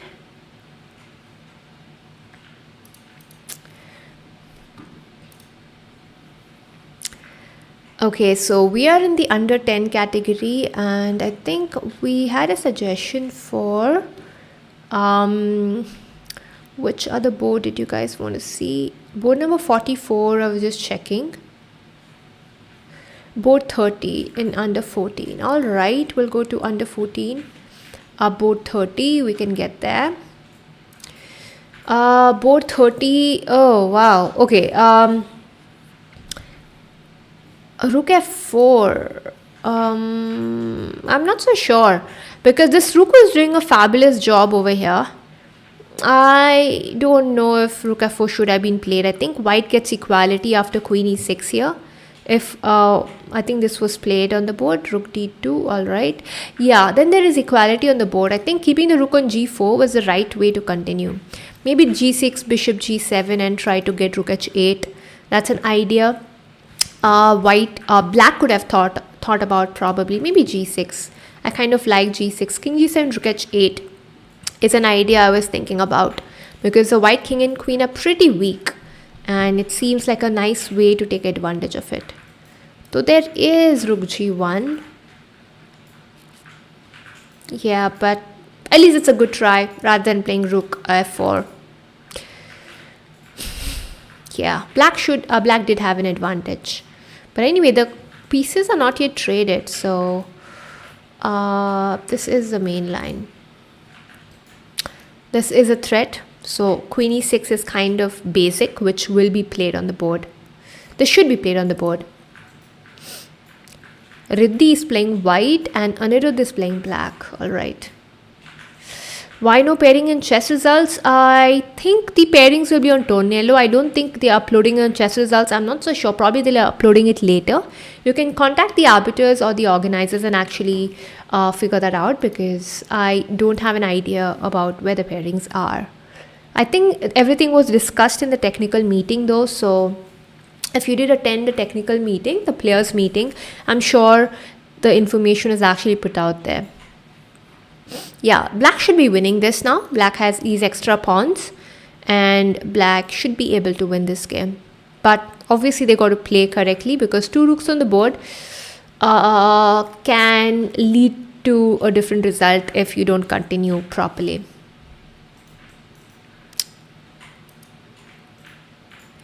So we are in the under 14 category. We're talking about board 21. All right. Board 21 is here. Let me just figure something out. In the meantime, you guys can follow this game.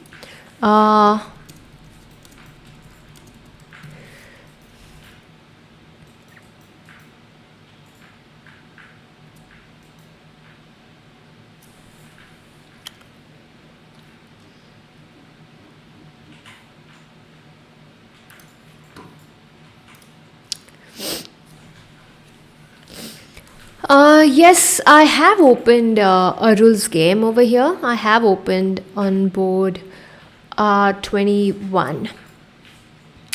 So seems like black has a slight advantage. So this pawn is giving the compensation that's required. It's the same game that I think we covered earlier where I said this was a mistake. Yeah, here black was like clearly winning, I believe. This should have been just way better. But after this, all right, c6. I think both have played well.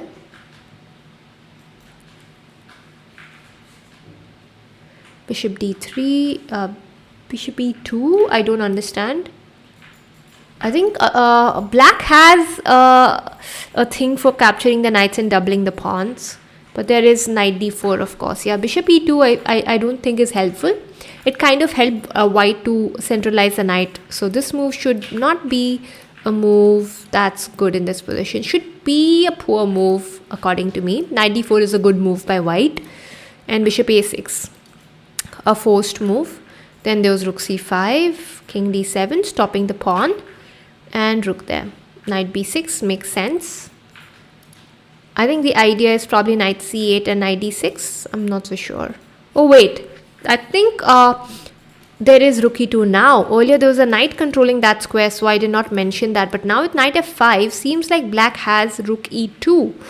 And there could be something on the board once again after rook e2. It seems interesting. Seems like the rook gets on the 2nd or 7th rank, and this should be giving black some advantage.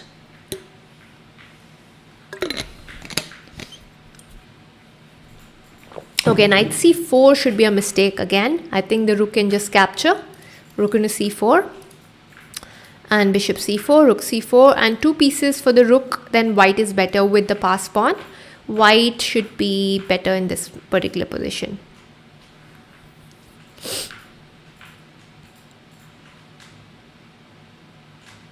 Unfortunate that this is happening, but yeah, that is what the result is right now. White is definitely better now. I think black made some two major mistakes, bishop into a3 and knight over here, because of which now it should be a clear advantage for the white player. For Samarth Kumar Arora, this should be a clear advantage.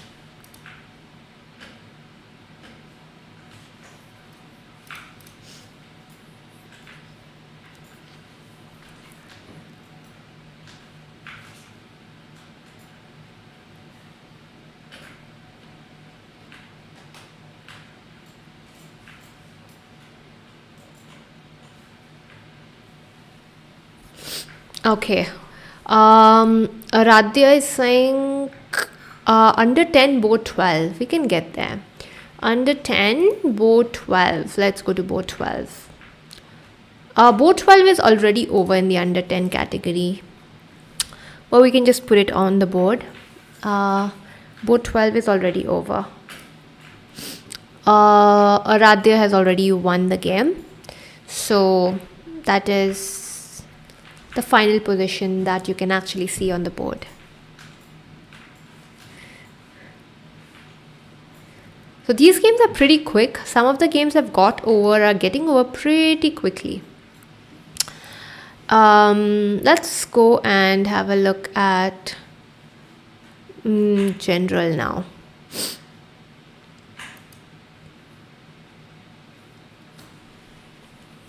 So this is a game from the open category, and we have rook d6, queen there.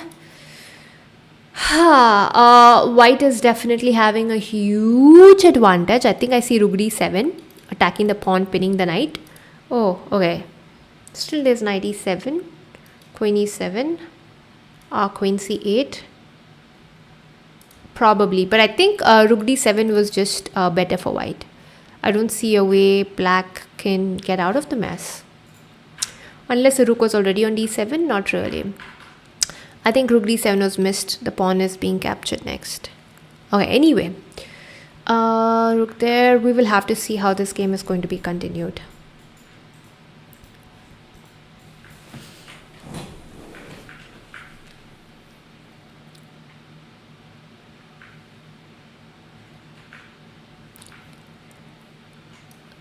So, are all of you over here parents of the kids who are playing, or do you have any other relations to anybody who is over here? Like, are you brother, sister, or are everybody parents in the chat? I know a lot of parents would be in the chat because, well, your kids are playing, so I know parents could be in the chat.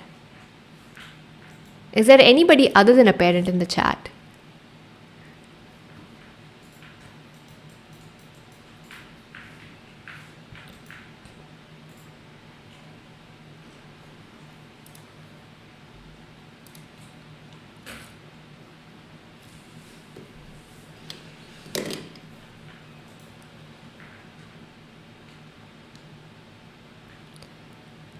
Under 8 board 27. I'm actually on that board. I think before you put in the message, I was already on that board. So I'm right there. Girija, I'm already on the board. I honestly like black's position here. The white king is super weak. If you can see this, the black king is super safe. The king is open. Even though the black king seems like it's not castled. I don't know if the king did castle. But whatever the position is, the king is very safe here. This is open. The h4 pawn is weak. A black should be better in this particular position. Black should be much better, should be winning this. At least it's a clear advantage.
A quick chess for you. Thank you so much. Nice to see you here too. I'm just trying to cover the games as many as possible. I know there are about 5 categories, so it gets difficult, but I'm trying.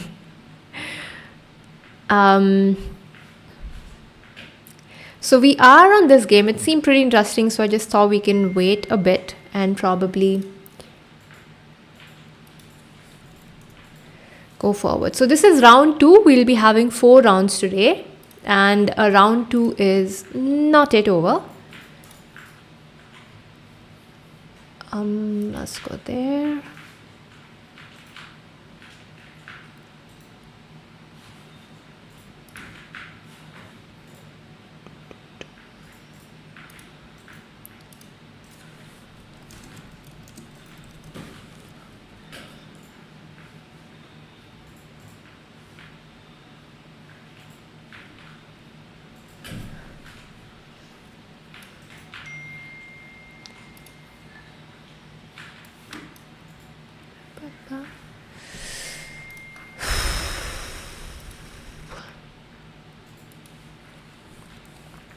Okay.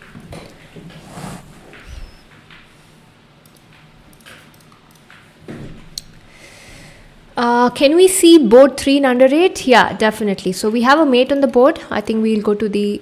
This is actually the under 8 category itself. I didn't realize. You want to see board 3. Actually, board 3 is already over. Board 3, the game is already over, and Black has already won the game. How did Black win this game? Was it by resignation? Oh, yeah, I think White resigned this game. Definitely by resignation, because the time, there is still 2 minutes on the clock. So this is already over. But there is board 2 that is still going on. Board 2 is still going on, but Black should be winning this. Once this pawn falls, this pawn is queening, and they should be winning for Black.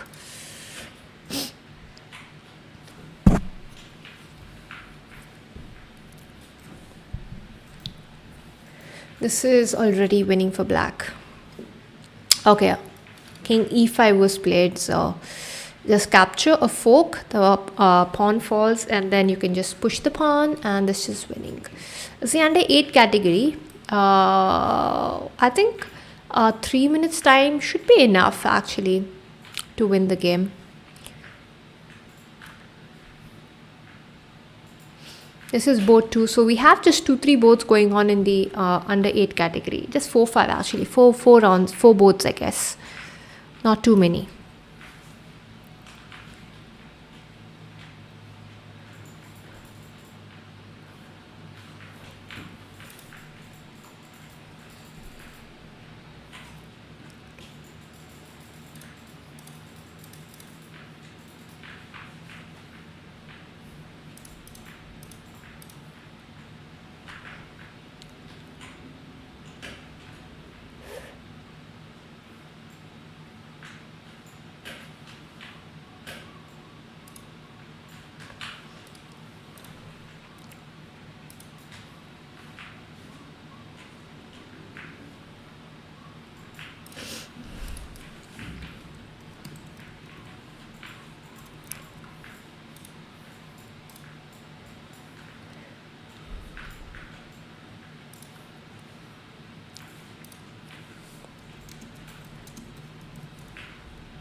All right. I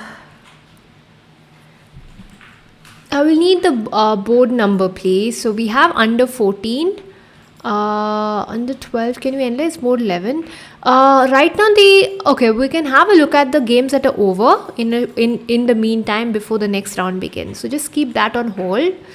And for now, let's just see. We have under 10. Oh no, we have under 14 board 21. Let's go to under 14 board 21. This is still going on, and I think I already mentioned this earlier.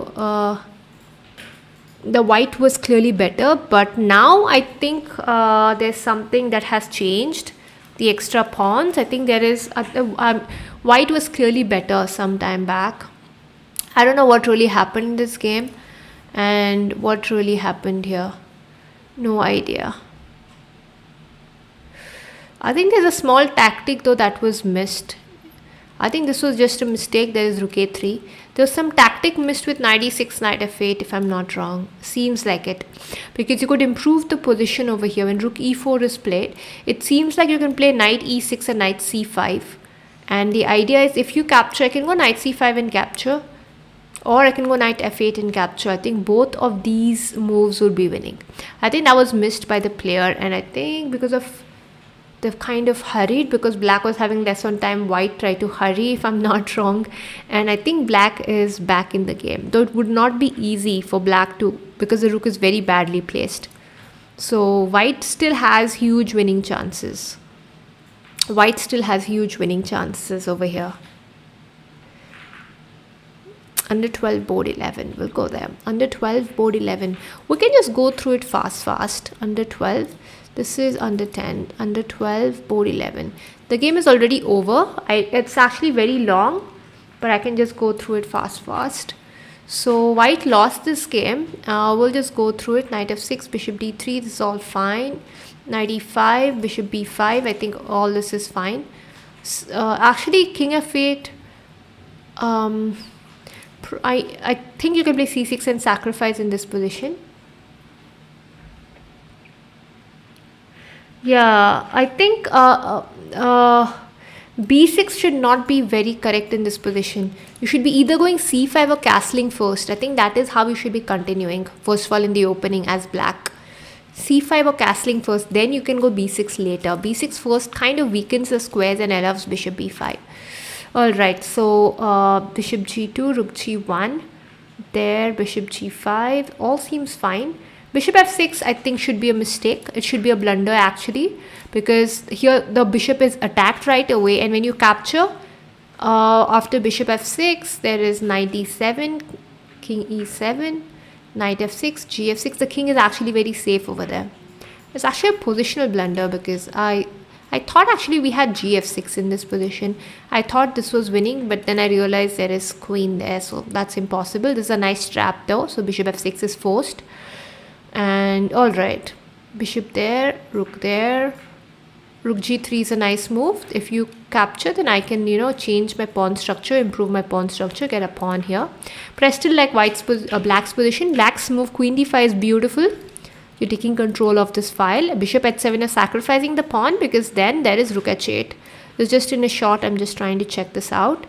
Queen g5, f5. I think black, the only problem what black has done in this whole game, I think, is not got the rook into the game. That's the only problem. Anyway, going back, now the rook has joined the game. I think white should be winning this now. I don't know where white blundered. White is at least equal, if not winning, because material is equal. Yeah, this is definitely equal now. I don't know where white made a mistake and lost this game. No idea. Oh, this is a blunder. You cannot really allow the king entry, because after this the king is going there. I think that is a blunder black made. Black cannot capture this. Probably then king f6, allowing king e4 was a mistake. No, king f6. No, actually black should be winning this. Actually black should be winning this after this. My bad. I think black should be winning this, because this is coming on the board. My bad. I miscalculated. This should be winning for black. Right. So white's mistake is allowing rook here. So white's mistake is playing king e4. White's mistake is playing king e4 and allowing rook e5. Probably the rook should have just come back. Rook e3. Probably rook e3 or something, or maybe rook e4 to keep some ideas of rook h4, or maybe just come back to e1. This was something should have been played. So king e4 is the error over here that was made, and this should be winning for black. I think black continued this properly after this, and that's just winning. Anyway, going forward, under 10, under 12, board 45. I'm actually having a look at the current games right now. I'm not having a look at the previous rounds. So I'm having a look at the current round. So if you have anything in the current round, you can let me know. This is the under 12 category. Board 45. I think the game is just over. I know I just had a look at one of the games. We'll first have a look at if any games are going on. I think under 12 all are done, at least the ones I can see. Under 14, the games are still going on. So this is Ashmita's game that we have versus Karunya Wagle. Alright, there are a few games over here. Let's just check out all categories. Under 8, there are a couple of games. Alright. Under 10, that's over. The ones I see under 12 also seems over. So we have a few in the under 14 category. Open, I'm sure they'll be over, or yeah. There's just one game going on. Alright. Arul Sriram, I think you asked about seeing the game earlier, so we have this game over here. 1 minute against 30 seconds. This is going to be a fight on time too. It's 2 pieces for the rook. Usually 2 pieces are stronger, and in this situation too they should be stronger.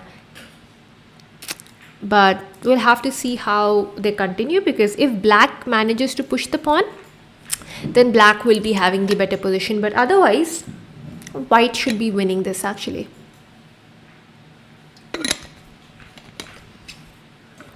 Guys, can we take this to 50 likes if possible? We have 46 likes on the video. If possible, just hit the like button and we can take this video to 50 likes. We can get a half century. If you have not yet liked the video, definitely do like the video. Okay, so king g6. All right. This should be winning for white according to me. And what black should be trying to do is trying to push the pawn. So they're playing very fast, as you see. White should be still winning. Just push the pawn and keep going forward. That's how I believe white should be continuing this.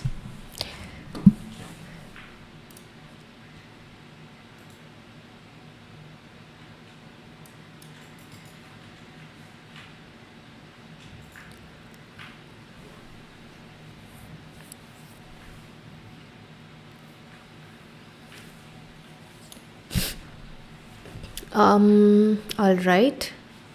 Let's see. As I said, white should try to push, black should try to push. Was that necessary? I think that was a mistake. Why? Why capture?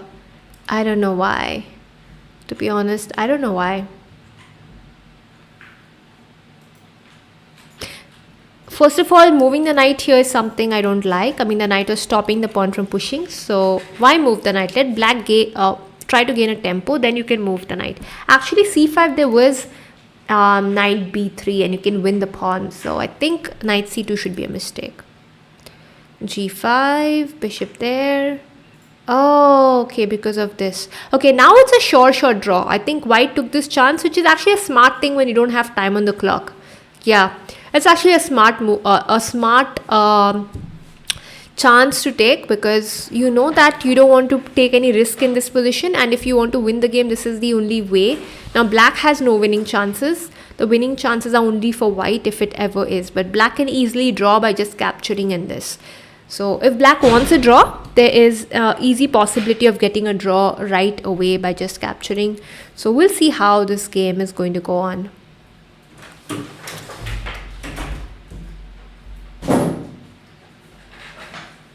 And if you want to analyze your games and stuff, I also live stream on my channel. So if you wish to analyze your games and stuff, I analyze viewers' games and all on the stream. So you can always join in whenever I'm live streaming and you want to actually analyze your games. I'll be happy to do it. Right now we have to hurry because I'm kind of checking out everybody's games separately. So not an easy task. Okay, we have one game going on here. which is also practically a draw. So this is already a draw position. Whatever white does, it does not matter. They should be agreeing to a draw, or at least maybe they'll just play it out, but it'll be a draw very, very soon. This is a theoretical draw.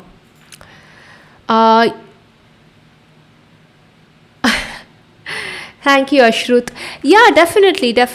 I can definitely check out your game. But the point is, I'm just checking out games that I'm in random, or if anybody is mentioning, because there are a lot of boards and pairings that I have to go through to specifically search. So what I do is I see the board number mentioned over here in the chat, and then I actually, check out the game on stream. Once the board number is mentioned, then I can check it out. Otherwise, it gets really difficult for me to specifically go and search for a name. It gets really difficult.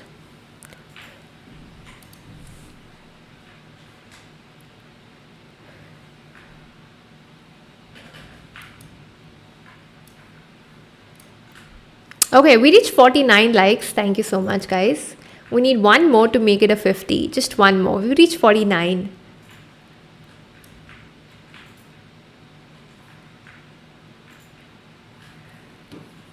And this is a draw. We'll see how much they are going to try. I just want to have a look, because this is a draw, a theoretical draw. Let's see how white is going to keep trying, and black is going to just sit there in the corner. As long as black just sits in the corner or close to the corner here, this is a draw.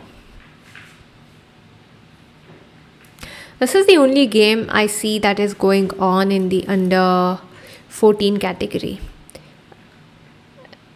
And they're playing on and with the way they're playing, white knows that white cannot push the pawn, it'll be a draw. So white is just trying out this stuff.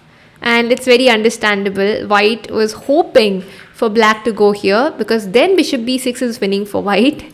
But black also knows this endgame and how to draw. And I think they should repeat and they should draw this very, very soon.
All right.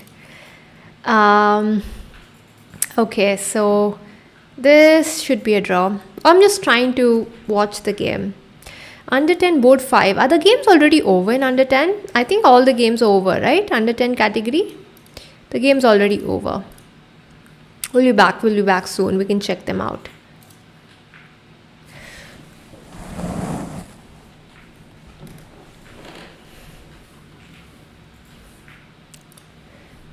Let's see when this game is going to end. Okay.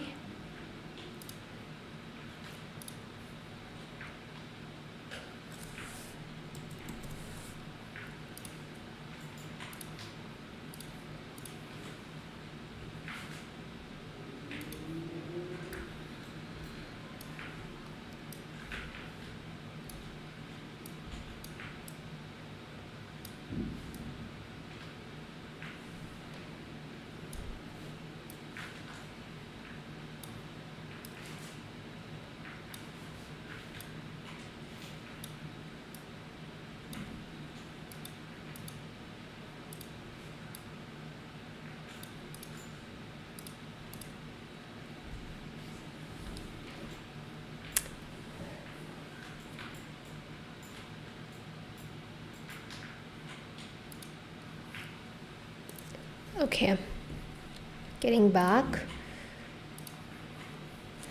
And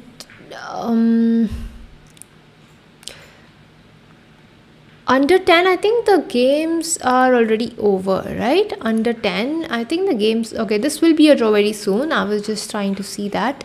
Under 10, all the games are over.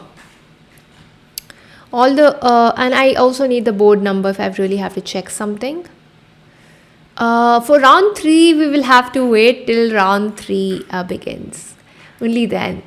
We'll have to wait till round 3 begins, and then we can definitely go through. We can definitely go through it. All right, so this game was going on in the open categories. Anything going on? I think the games are almost over. Just a couple of them. This was just one of the game, and the game is a draw.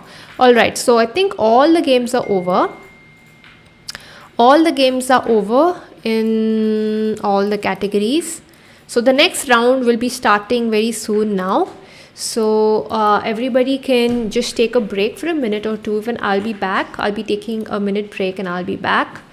So you can just hang on here, and we will be back in 2 minutes once again.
Welcome back. So, round 3 has begun, and we shall actually directly have a look at round 3. And we'll begin with all the categories one by one. If round 3 has begun, you can definitely send me the board numbers for round 3. So I think we got underrated board 2 we got, right? We immediately have board 2 over here. Wow, the players are so fast. All right. So this is how the game began. I think white has just one a pawn on b7. And all right.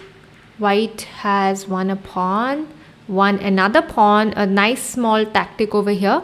Bishop f7, rook f7 and queen c6. But what about the b2 pawn is something we will see. Exactly, rook b2. Allowing rook b2 was not something I would like, but I think white is still better here, so no worries, because even c7 is falling actually. Bishop c7. Knight g5 is pretty good. Knight e6 idea. Yeah, white is definitely better here. Arush Pathula seems to be in a better position. I think there's just queen c4, give a check and gain a tempo.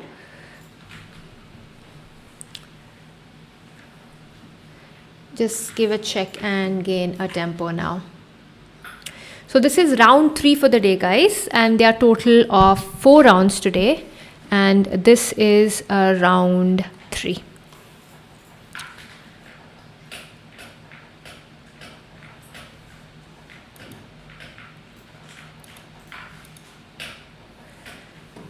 Underrate board 49. All right. We'll go to underrate and board 49. Sachi is playing black and Karunya is playing white. The position is still equal. It's just the opening state. So I think nothing extra, anything. Yeah, it's actually completely equal. I don't see anything that's happening right away. So both the players, I think, have played very decent moves. So the first 20 moves seems like nobody has made a mistake looking at the current position. Seems like all is well for both the players. Under 14, board 21, and under board 21 in 2 categories. We can get there. Board 21. Let's get there first. Under 10 and under 14, right? Under 10 and under 14. We'll go to board 21 in both. So we have Sairaj Narvekar over here playing the white pieces. And we have Madesh. Oh, well, we looked at Madesh Kumar's game, I think, in one of the previous games too. We had a look at one of his games. So we have this again seems to be winning for black actually. Let's not say winning, but a plus position for black. Though white is having a rook over here. Black is material up. So it looks like black is material up. Isn't black material up? 1, 2, 3, 4, 5, 6. 1, 2, 3, 4, 5, 6, 7. Yeah. So black has an extra pawn. So let's just say black has a slight edge because of that. But it does not mean that black is immediately winning because of that. Also, I see a king entry over here, which could be really dangerous for the white player in the future. I'm not so sure about that. Not so sure. Yeah, I think this will be coming in the future. I don't see much white can actually do over here. Seems like Sairaj is in a minus position, but we'll have to see how Sairaj manages this. We'll go to under 14 and we had board 21, right? So we have, board 21, the game is this is under 12 actually. Okay, so board 21 the game, my bad. Round 3, and let's connect that first. We'll get the rounds. Board 21. Let me get them. Okay, so Vinay is playing the white pieces and we have Vivek playing the black pieces. All right. Seems like equalish actually. It seems equalish, but Pawn structure wise, black seems to be slightly better. Also, the rook is well placed over here, attacking the pawns. Pawn structure wise, these are like double pawns, so I'll consider black to be teeny tiny better, but it's still equal. The position is still equal. Definitely equal. And also in the future, black has a possibility of having a pass pawn, because of which I actually gave black a slight advantage to this, because it's easier to play this position as black compared to white, because black is the attacking player right here. But still equalish, I believe. But black could be slightly better. Slightly. Under 12, board 61. All right, let's have a look at board 61. Here, right here. Actually, the game is over, right? Round 3. This is round 3. So, 61 board is already over in the under 12 category. White resigned this because Mandar already won the game. There was a mate and upper rook, and the pawns falling if the king escapes. This game is already over. Under 14, board 3. I think we didn't check that out. We'll go to board 3. Okay, this is Ashmita's game versus Arvind Iyer. All right. I think positionally I like white's position, but it's actually equalish. I've played this with black a lot of times. This kind of structure I've played it very often. So black's basic target is like the pawn and trying to get e5 or c5 on the board, while white can play bishop c3, keep the bishop on this diagonal. I don't see anything better. And maybe play on the queen side a bit. Get the knight to the center. I think g3 should not be correct. You're allowing c5 immediately. If black gets c5, black is immediately equalizing, because white has a great center here. So yeah, let's see how this game goes on.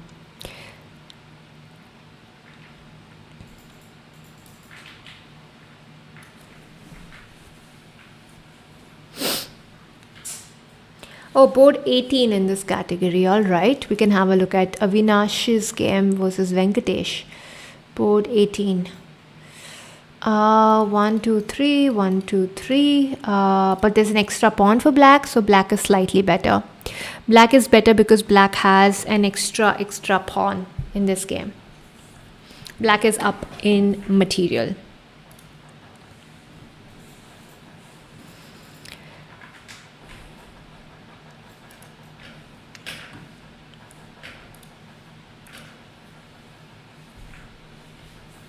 All right, under 8, board 50. We'll go to under 8 again. Board 50, the game is going on. This is winning for white. This position is winning for white. Now black is in a zugzwang position, so black has to give up the pawn, and white will eventually win the pawn, and the queening square and the bishop is of the same color. So this is winning for white. White will be winning this eventually. White will win this game. Oh, board 18 in the open category. Nice. We have not really got too many people from the open category over here. So we can actually go to the open category and open board 18. All right. Oh, wait, the game is just over. Haven't you just won the game, Ashruth? Seems like you have won the game so fast. All right, let's just have a look at a few moves since you are here in the chat. E4, E5, D6. We have the Philidor, or H5 is a big mistake, of course. Bishop C4, D3. I think H6, maybe it was a mouse slip. Maybe H6 was supposed to be played. G5 is a blunder. All right, you already won the game. Knight E4 is a blunder for sure. Bishop E7 wins the game for white, which white did. Yeah, so you're already up a piece here. I think you won the game pretty well. I'm sure there should have been a checkmate though somewhere here. But yeah, I think this was very well played and very well checkmated and won the game. Pretty good. Nice game, Ashruth. Going forward. Under 12, board 9. Yeah, definitely we can go through that. In the under 12 category, right? Under 12, we'll go to board 9. And the game is still going on. We have Chinmay. Not Chinmay. Who? It's not Chinmay. This is Beneath playing the black pieces and Summers playing the white pieces. All right, and well, we just reached on time and we just got the checkmate right on time and the game got over. We were right on time to actually see the finishing of the game, and the game is just over.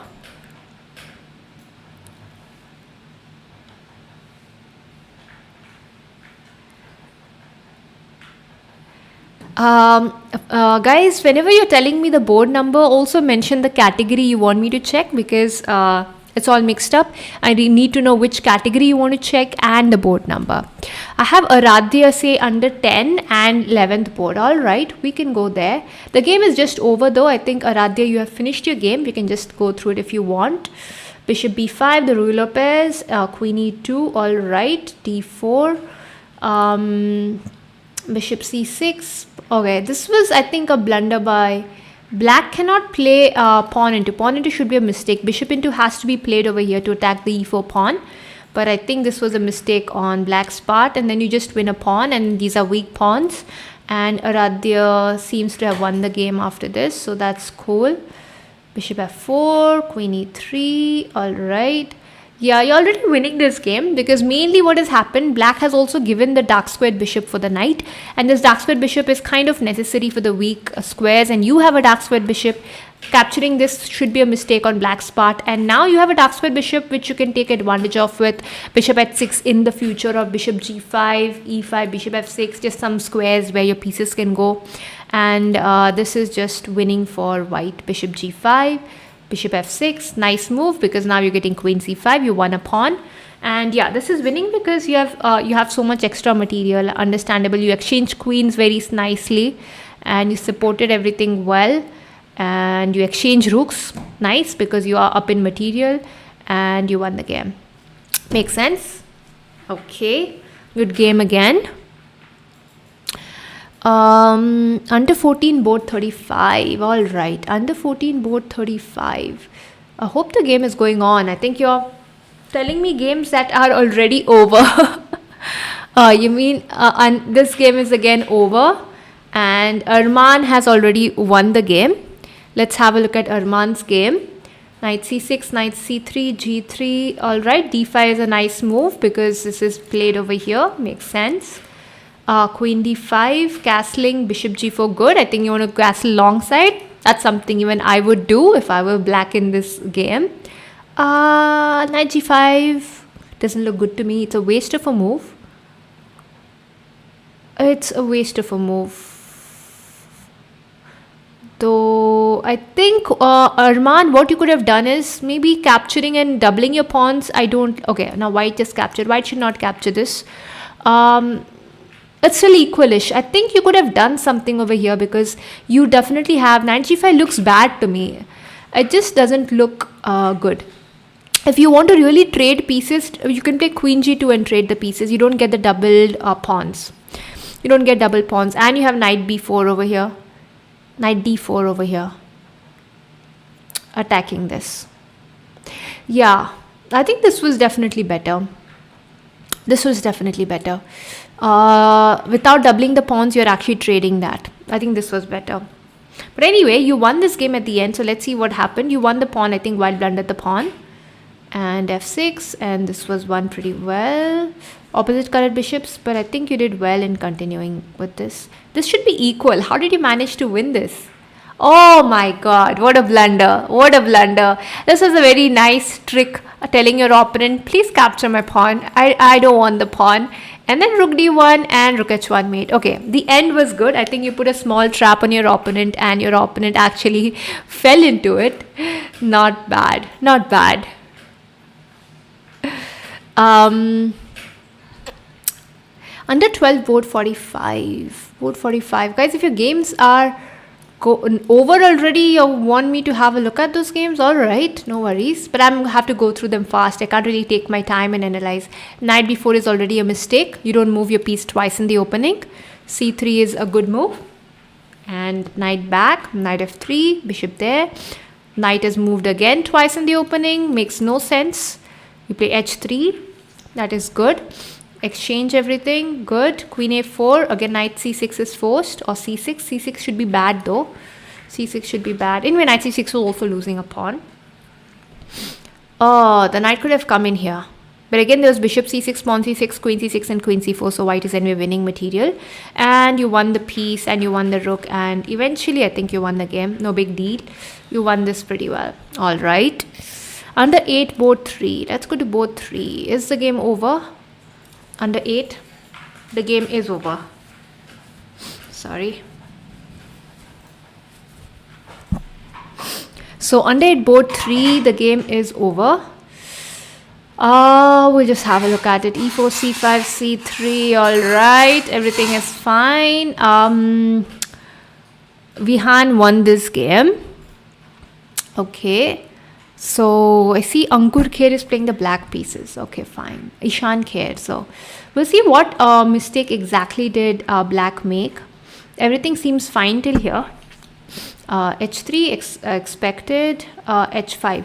Okay, H5 is something which was not necessary right away, I believe. You can try to break the center first. H5 is not necessary, but that's all right. Again, E5. I think E5 is very necessary in these structures. Instead of H5, I don't like H5. Over here, though, you can go E5. And if you capture, you can capture. The queen's trading is all fine. The bishop is kind of blocked. And D5, again, you don't need to really worry. You can also sacrifice a pawn, but since they're kids in the under 8 category, I wouldn't say that you need to sacrifice. Let's say you can go knight e7, but this queen b3. Probably sacrificing is the only move then here. Okay, but it's playable. It's basically playable. It's positionally white has queen b3, but it's in the under 8 category. It's all right. So move like e5, or at least e6 should be played, trying to stop this. In h5, queen there, rook c7. Yeah, white gets e5. Once white gets e5, now black cannot capture because there'll be a double attack. So knight there, knight e5. Nice move by white. Knight b6. And now there's a fork on the board. And after there's a fork on the board, this is winning for white. After this, white may have converted pretty well. Under 10, board 5. All right. Is the game going on? Yes, the game is going on. Thank you. One game that is going on, currently going on. What do I think about this game? Black is definitely better because black has an extra pawn on the board. And the king is also getting to the center. Black is definitely better. But it'll take some effort to convert this. If black gets e4, then yes, then the king is just going to come and sit on e5 and then enter with king d4, king f4. King d4 probably to go for this side, on the queen side. Yeah, black is better. Black should be winning this. We'll just see. We'll wait for a little while and see how the game is being converted.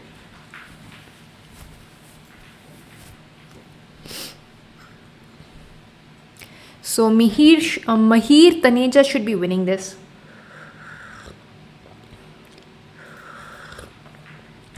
Mahir Taneja should be winning this.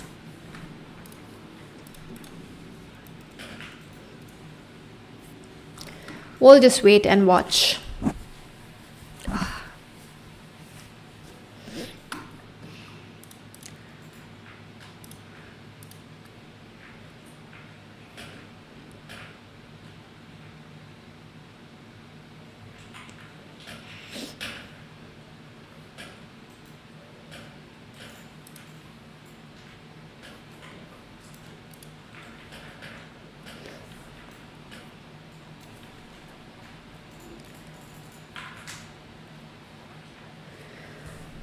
Oh, h4.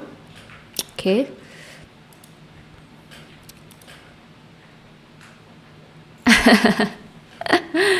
No problem, Ashrut. I mean, if you are not here and I'm checking it live, I can check it out, but you are not here. I can definitely check it out when you are here, right? In the chat, I can definitely check it out once your game is done. No worries. As long as we have the time, we can quickly go through the game.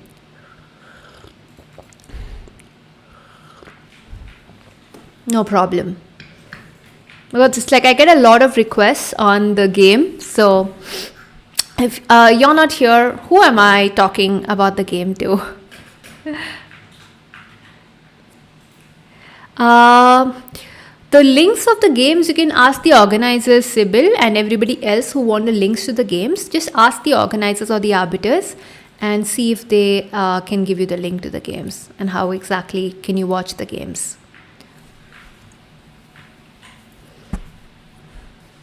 I don't know if the link is given to parents, so.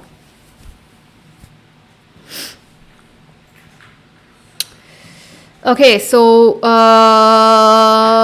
what just happened here? Black is definitely winning this. Yeah, even though the white king has an opposition, I think there is h5 on the board, or even h6 can be played on the board, and when an a3 is played, you can go h5. And this should be winning for, or actually h5 directly. King f4, there's king f6. Let's see how Maher actually continues this. If you have any games that you want to see right now, I can definitely go through them. I'm here for that. And if you have any other questions regarding chess improvement, chess practice, like anything, you can always ask me those questions. Anything is fine. I'm here to actually answer your questions. So anything. You can put forward your queries regarding anything, and I am here. No, Nihira, I can't really share the link. I mean, I've been given the link by the arbiters, so I can't really share it. I can't really share the link on my own. I'm basically using the arbiters. I'm basically using the arbiter and organizers link, their account basically. So.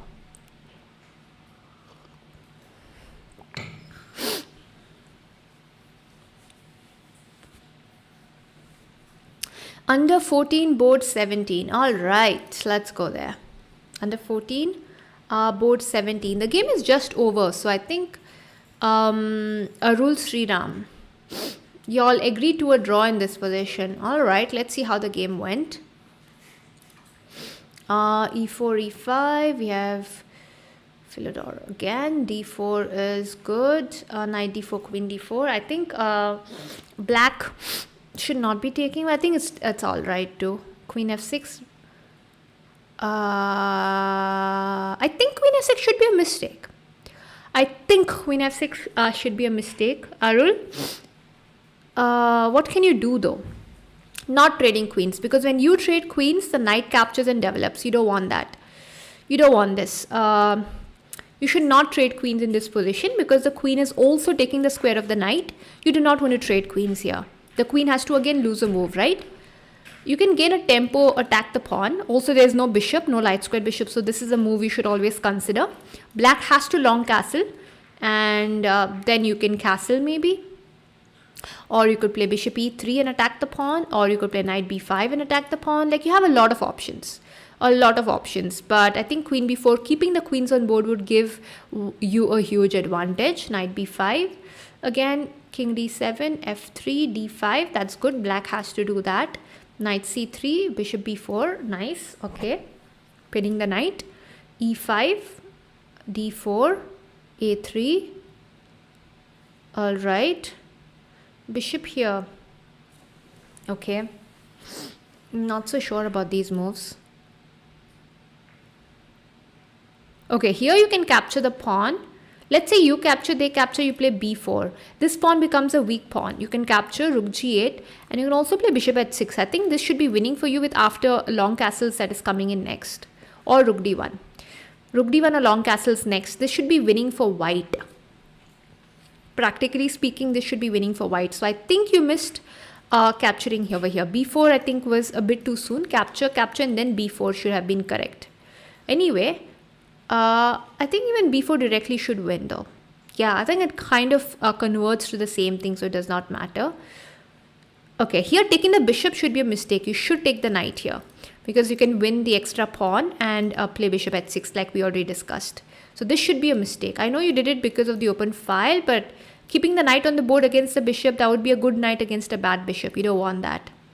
Knight on d5 is super strong. And that's a good knight against a bad bishop. Actually, I think it's a good decision if you are playing black. I think this is a good decision that you took a draw here. Definitely a good decision. If you're playing white, if you are Arul Sriram in the chat, definitely.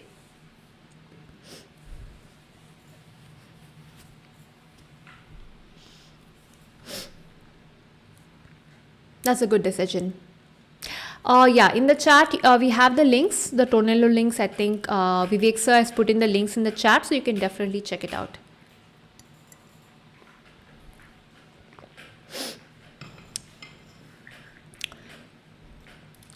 Under 10, board 26. The games are over, right? Yeah, the games you are telling me about are over. So here, Mahir is actually winning this game. Right, as we saw earlier, I said that he should be winning this game. Which book should we do if our FIDE rating is near 1400? All right. Sai, you can actually go through any of the books, but if you're 1400, first thing is try to make your fundamentals strong. There are a couple of books which you can go through. They are good books. Any book, if you go through, just go through it seriously and it should be fine. So, for example, one book I always suggest is the My System by Aaron Nimzowitsch, which is really good. That's just to make the fundamentals strong. Other than that, I think tactics are something you can work on, and middle game. So, middle game, end games. Basically, you can go through any end game book, like even fundamental chess end games, just to learn the basic end games. It kind of helps your game overall. So, that is one book you can go through. Fundamental chess end games, My System, and some tactical books. Try to solve as many tactics as possible. That will definitely help. At least at that point of time, 1400, you will have a lot of games that you can win just by tactics. So the more tactics you solve, the better the chances for you to actually find them on the board and win. And along with that, work on end games. Very important. Thank you, Vivek. Thank you so much. Okay, so we have more games that we can go through. There are some games that are still going on. All games are not yet over. So this game is almost over. This game is still going on. Under 14 board 3. I think the under 14 board 3. Oh wait, the game is still going on. Wow. Okay, this is a very interesting position.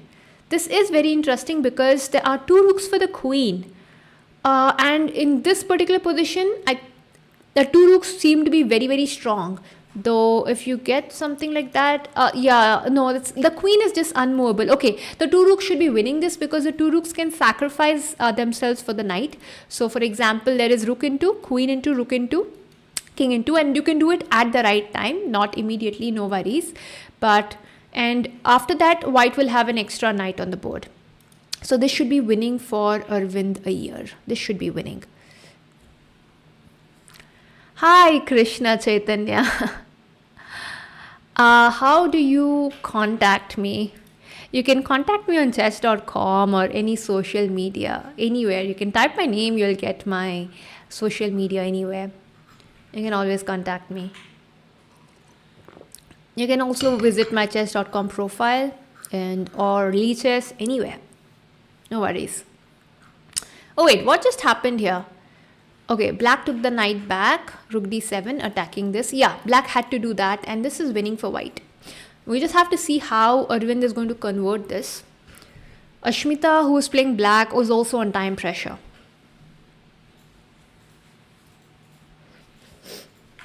So Sai, I hope I've answered a few of your questions. If you have not gone through those books, then definitely go through them. And this is actually for everybody.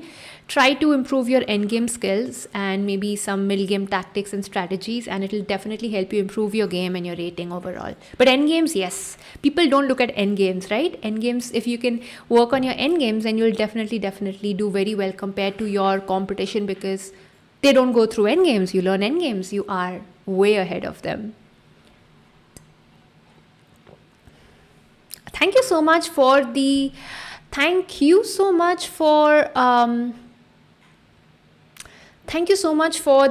50 plus likes, guys. Thank you so much.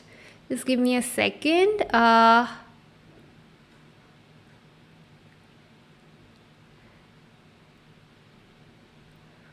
One second.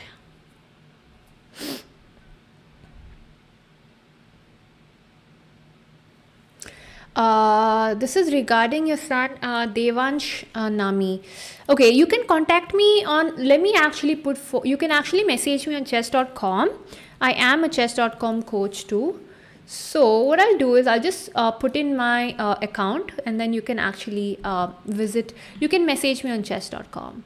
I'll just put in my link in the chat down below, so you guys can visit. If you want to, you can leave me a message there.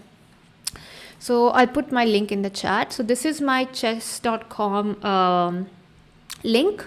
I put it out in the chat, and you can just copy paste it and use it. It should work. If you want to contact me regarding chess coaching or anything, you can message me on chess.com. All right, so this position is actually very interesting. So I just want to see how white is going to convert this. Nice move, because there's a checkmate on the board. How is Ashmita going to take this? Let us see.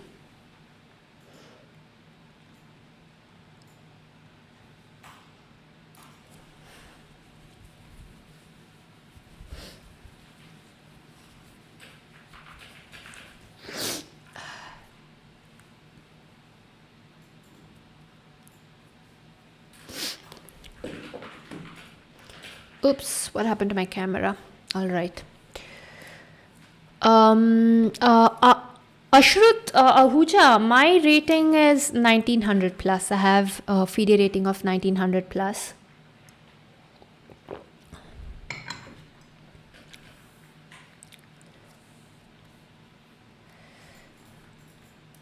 You can check out my chess.com profile. You'll get some information about me there if you're interested. Okay, so we have a win on the board, and Arvind did manage to win this game very nicely. That was a nice game. That was a nice game indeed. Under 10, I have only 64 boards, so I'm sorry. If your board is not in the top 64, then I will not be able to have a look at it. So under 14, board 3, the game is just over. Under 10, board 16, I think the game, we have already checked this one out already, Ayan's game, which we had a look at earlier. So I think all the rounds, the games are almost over, or actually all are over. All the games are over. So if you have any questions regarding anything, you can always let me know. I think there's one game going on, which will get over very soon. And again, we were right on time to see the checkmate on the board. So you have any questions regarding anything, you can let me know in the chat, since we have some time till the next round begins. Till the next round begins, we have a while. You can put forward any queries, any questions, anything. If you want to know about me, you can ask me, because I don't think all of you all actually know me over here. I think I maybe am a new face to a lot of y'all. Ashrut, no, I can't guess your age. I mean, I don't really know who you are. I don't know. You're playing the open category, you said, but I don't know. You could be the categories. You could be anybody. You could even be 10 years old playing in the open category. You know, that's also possible. Or you could be somebody above 14 years of age. So I can't say. You got to tell me that. I think all the games are over. Even under 12 board 1, I think it's over. Unless you want to actually have a look at the game. This is under 12, right?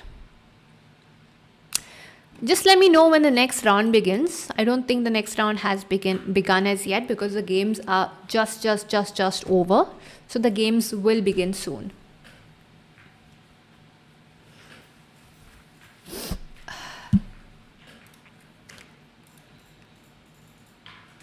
Oh, Sai knows me. Okay, that's good to know.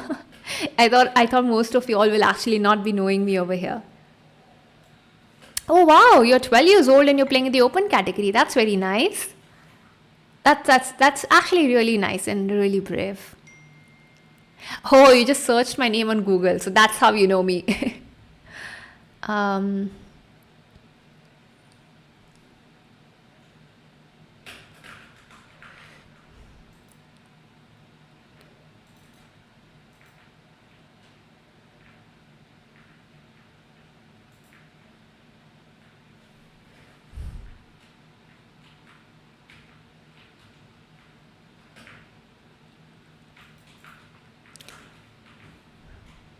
Cool.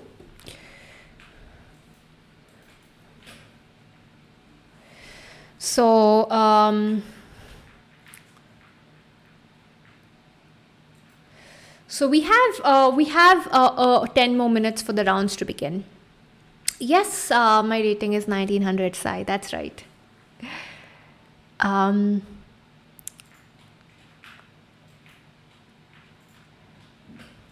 Amey. How are you doing? I'm doing good. I'm doing good. How are you doing? I'm trying my best to cope up with all the analysis over here, but I don't know. Let's see how it's going. It's a lot of games to cover.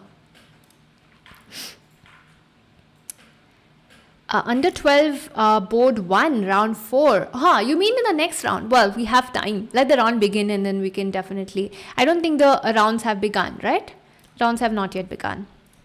So we still have a while for the rounds to begin. And when they begin, we shall definitely have a look at the games.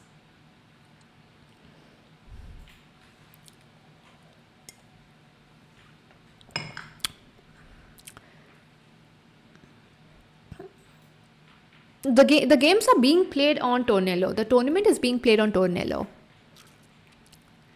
But this is a broadcast which I'm following on Leeches, because it's kind of easier from Leeches. I like the setup and the pieces and everything matches up here on Leeches, so I prefer Leeches.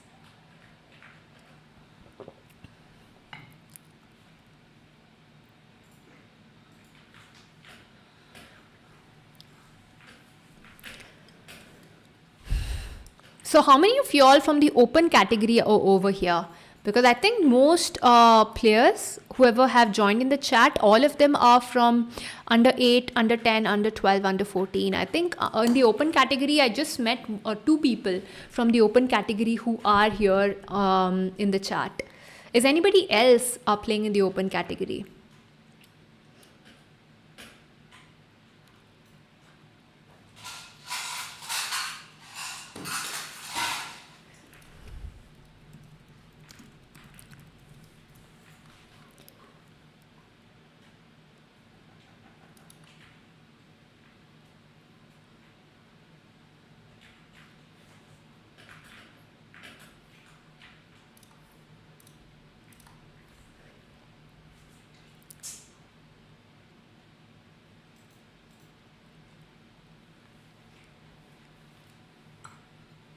Thank you, Amey. Thank you so much. Trying our best. Okay, sure. Satya Sugandhini, the rounds have not yet begun, right? We'll just wait for the rounds to begin. So we have a little break time in between. Oops.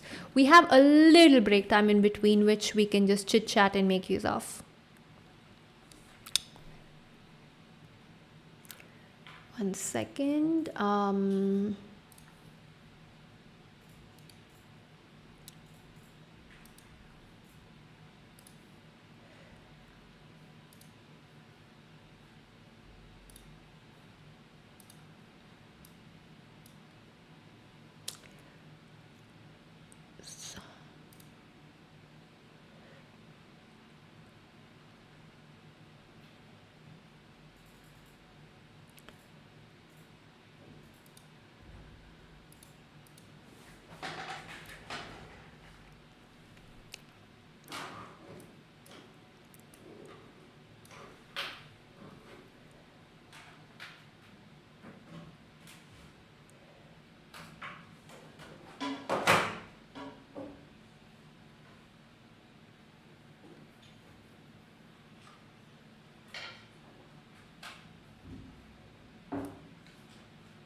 Radhya, the next round will start in 10 minutes time. We still have 5-10 minutes for the next round to begin, so just take some rest. The round is yet to begin. Take some rest, drink some water, eat something maybe. Amay, I don't really know where the broadcast is because I'm just using the Arbiters account for this, so I don't know how exactly is it given to the players or spectators. I don't have an idea about that. But you can follow the games on Tonello. If you go back of a little up in the chat, you have Vivek sir who has put in the Tonello links, so you can definitely check out the Tonello links over here. You can check them out. The links are just put up sometime back. Just scroll up in the chat and you'll find them. Anay, I don't know if you can join the tournament after one day. Tomorrow would be the second day. Well, you can contact the organizers and see if they are allowing you in, but I don't know. I don't know if they will be allowing you to do that. I don't know.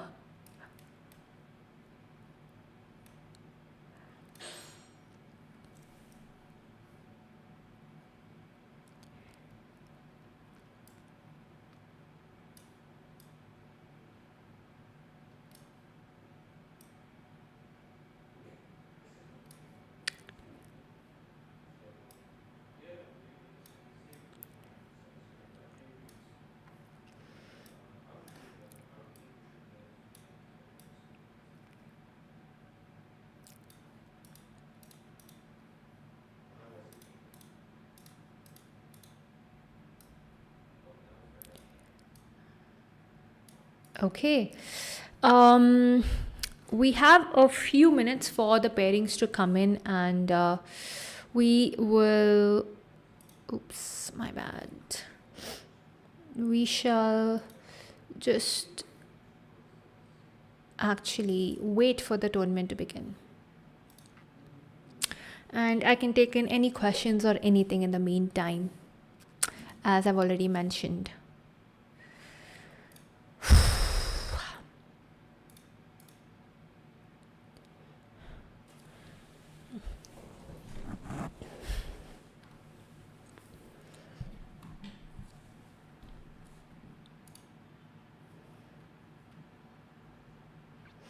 So yes, if you want to follow the games, you can visit the Tonello links, which is actually already pinned up over there. You can go up and get them, or actually the under 8 category is pinned by Vivek sir, I guess. So you can just scroll a bit up and get the links. You can follow the games on Tonello itself.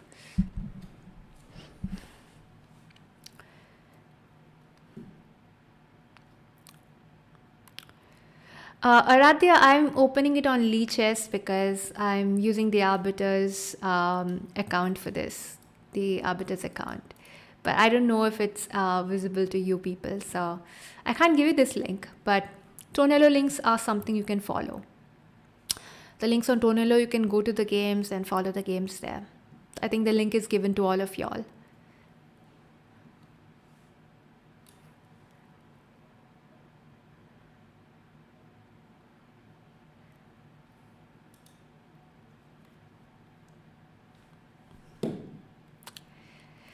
All right. So any questions, guys, about anything? Anything? I mean, about the tournament, I'm not the tournament organizer, but other than that, I can take any of your questions till the pairings are out and the games begin. We have a short while. We have a few more minutes for the tournament to begin. So you can put forward anything you wish to. Anything.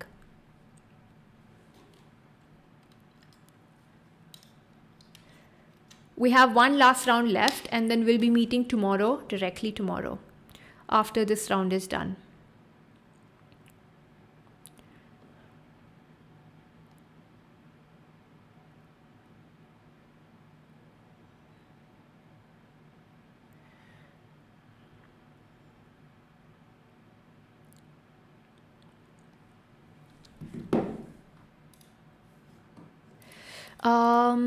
Under 10, board 4, round 4.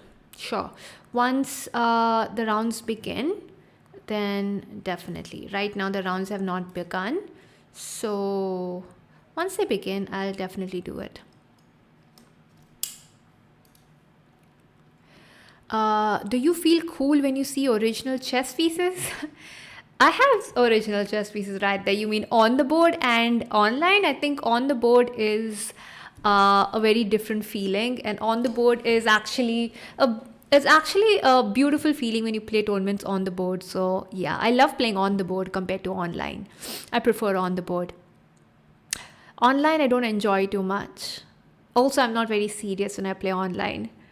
But on the board, it's makes you fierce, and the environment is different. You meet people around, and everyone's playing on different boards around you. It's a tournament. It's really nice. But I mean, in the COVID times, you can't really do it offline. So online is the only choice you have. So yes, I play online very regularly. In fact, when I'm streaming on my channel, I always play viewers. So that's how I got into playing online. But I prefer offline for sure. And if a lot of y'all, I'm sure, have not played offline tournaments. If you get a chance after this COVID is done, you should definitely play on the board offline tournaments and see the difference. You'll definitely love it. You'll love playing chess even more once you start playing offline tournaments.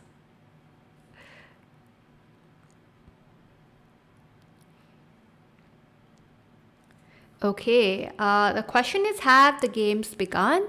I do not think so, because the games will begin later, not right away. Let me just connect it though. Let me get all the broadcast and keep the games.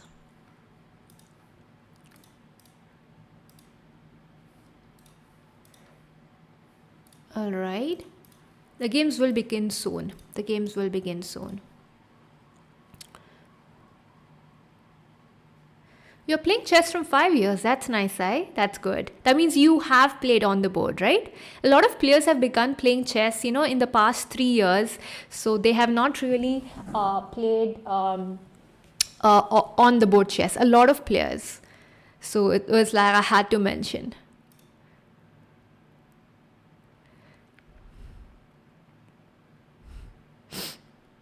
Oh wow, you've played more than 40 offline tournaments. Okay, so you have played chess seriously offline. That's lovely. That's lovely. You've played a lot of tournaments. What is your age, Sai? How old are you? The pairing is ready. Yes, the games will begin in a couple of minutes. The pairings are just ready.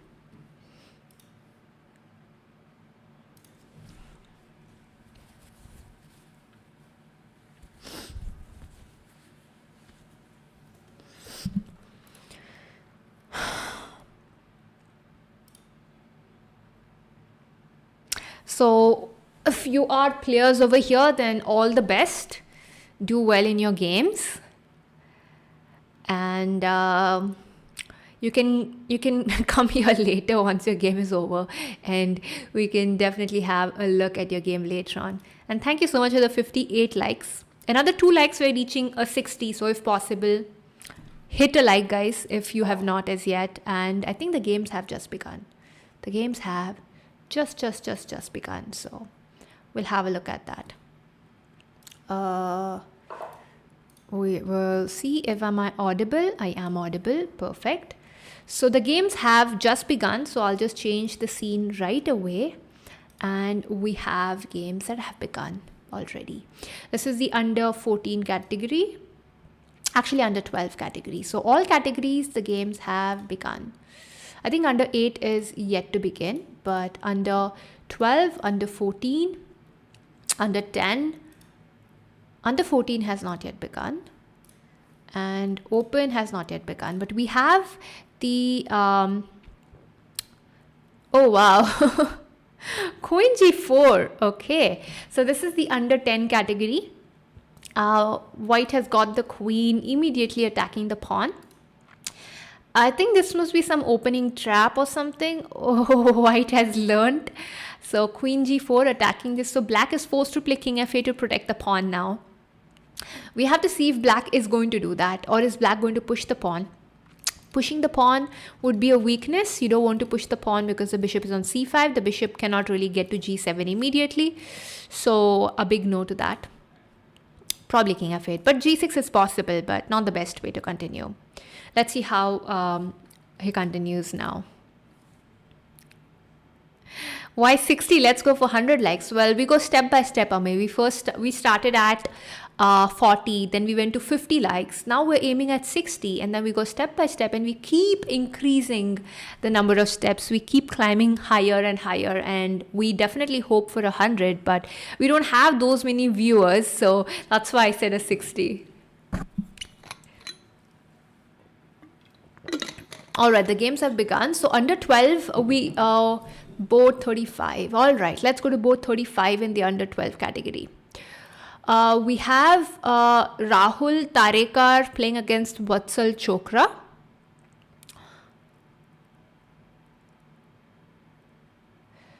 So we have Sai Rahul Tarekar. I think the same Sai was in the chat earlier. All right.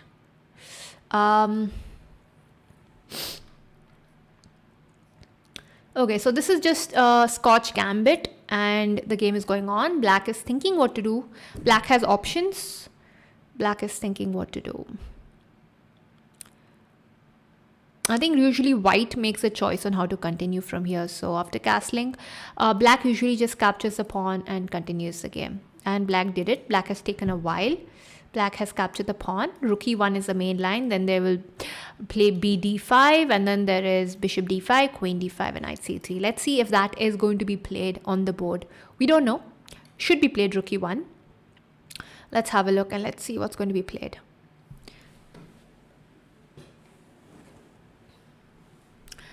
Under 12 board 1. Yeah, definitely we'll have a look at board 1 in the under 12 category. I think this was the 35th board. All right, let's go to board 1. So we have Kumar Samarth Arora versus Ansh Nandan Nerurkar. All right, I think white is already better here. No, sorry, black is already better here because of the double pawns, and black is up by a pawn. This is an extra pawn, but I think the pawn is falling. But the pawn structure, considering the pawn structure, black is slightly better, but white is more developed. So maybe there is compensation. Let's just see how this happened on the board. All right, queen d2. Oh, that was a big blunder. Queen d2 was a big blunder because you're pinning this, and knight e4. Yeah, that was a blunder, and this is how this happened on the board, and this is how black won the pawn.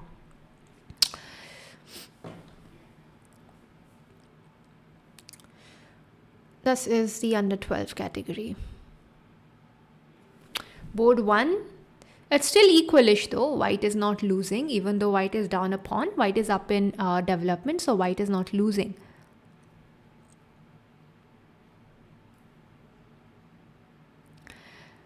Arul Shinde. Yes, I think we had a look at Arul Shinde's game in the previous rounds too. We can go back. Arul Shinde is playing black. Seems like something huge has happened on the board. Bishop c4 is a mistake right away. You play d5 and gain a tempo, which Arul did do. So white made an error. I think white is already in a minus position here. Arul is already better. a4 is again a bad move. Castling, go for king safety. e4, knight here. Look at white's pieces. Terrible spots. Very, very bad. Bishop g4, nice move. Queen e3. I hope he did not trade queens, and yes, Arul did not trade queens. Queen b4 is good. Queen c3. Oh well, he traded queens. Maybe this was forced over here then. Actually, you have bishop e2 and winning material, so I think it's fine. And Arul did go for that. So now Arul is in exchange up, and Arul has material up and having a huge advantage. Exchange up after all. So let's see if Arul is able to convert this. Sorry.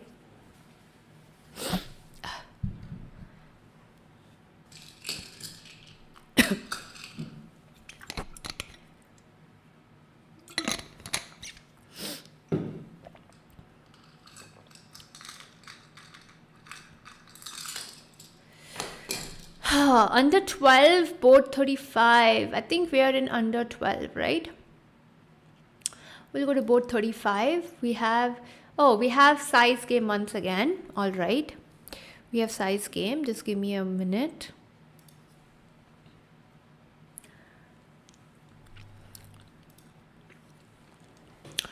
And think it's equal. Though f6 seems like it was forced in this position. There's no choice. All right. Maybe not forced, but a move to be played. Oh yeah, this is the same game I think we considered earlier, right? Yeah, okay. Bishop g5, f6. Yeah, this is all opening. I think bishop f4 is forced. After bishop f4, there'll be castling that will be played. And the game will go on. But yes, that is how it is. Under 14, board 23. Let's go there. Under 14, board 23. So we have board 23. White has a huge space advantage, but these are double pawns. This bishop cannot go back to b6 because then there'll be c5 and that's a bishop trap. The bishop is forced to go to f8. e7 is possible, but you don't give the pawn. d6 again, there's c5, lose a tempo. So bishop f8 should be forced. Black should play bishop f8 over here. Still equalish though. Still equalish.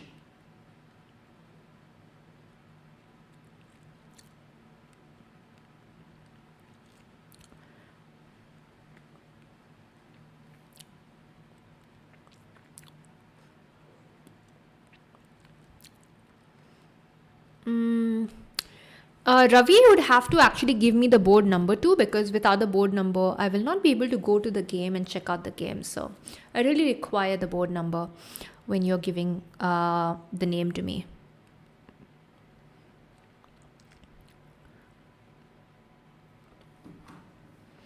Go back to board number 1 and see what's happening here. Everything's equal. It's a completely symmetrical structure.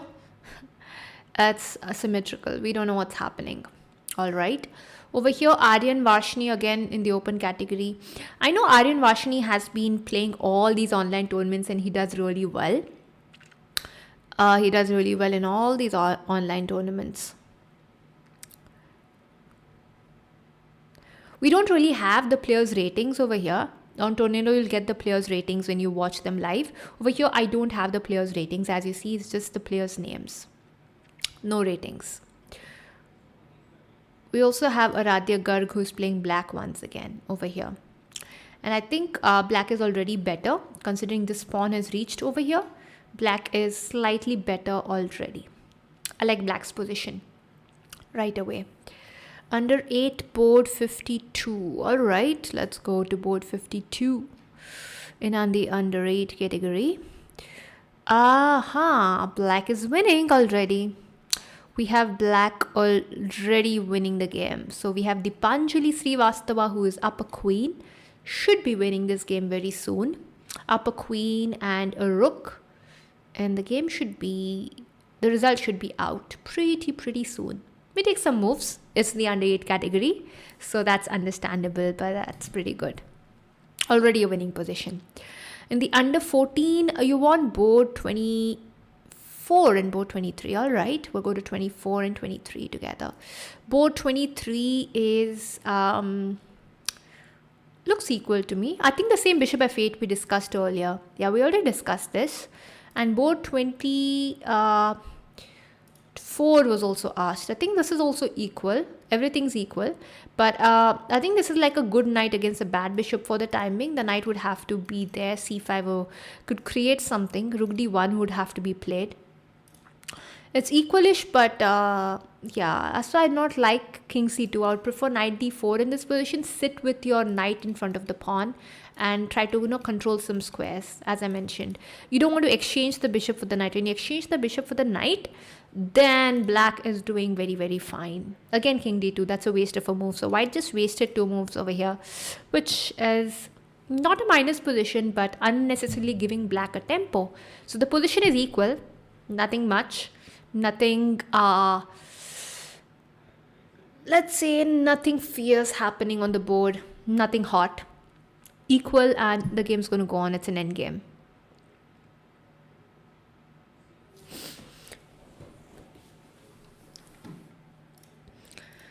And under 10, all right. Under 10, board 30 and board 42. All right, we'll go to under 10. Well, this game has gone on. Oh my god, what the hell just happened here? White forgot about the pawn. All right, knight d5. Okay, but white is still doing fine. There's knight c7, I guess. Knight f6. Oh my god, white put a trap on black and white is winning this game. Oh my god, upper rook. All right. Which was the category? I actually forgot the board number now. Under 10, board 42 or board 30. Okay, under 10, board 30, right? We have Vibha Ravi playing black. All right. And Madesh Kumar. We get a lot of games of Madesh Kumar. But it's like all Madesh Kumar's opponents are asking for their games over here. All right. This position is equalish. Seems equalish, though white is having an extra pawn, which is now lost. But I think this is a pin on the board and that should cost black. I think knight d3 should be a big blunder on the board. Capturing Vibha has made a blunder. And now this is a pin. Vibha could have just kept the pieces as they are. Maybe got a tempo over here, develop the rook and keep the pieces going. Maybe play rook a6 and get some development in the future. But this should be a blunder and now the piece is falling. Unfortunate for Vibha. Vibha is going to lose her knight now. There's no option but the knight will be lost. I think board 42 is also something you're asked for. All right. Board 42 we have Kriday Nakpal and Arsh Zanwar playing. White should be winning this. Kriday should be winning this. Having an extra rook on the board should not be difficult to convert. In the under 10, board 32, I think we had a look at. No, we didn't have a look at this board. Okay, the game is just over. The game is just over and white has already won this. Black resigned this already.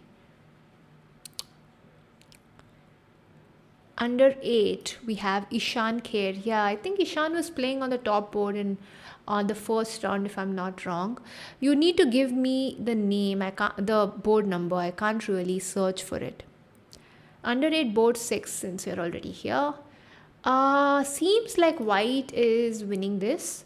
If I look at the game, white should be winning this because we have the rook over here, the knight over here, the queen over here. And black's king is really, really weak.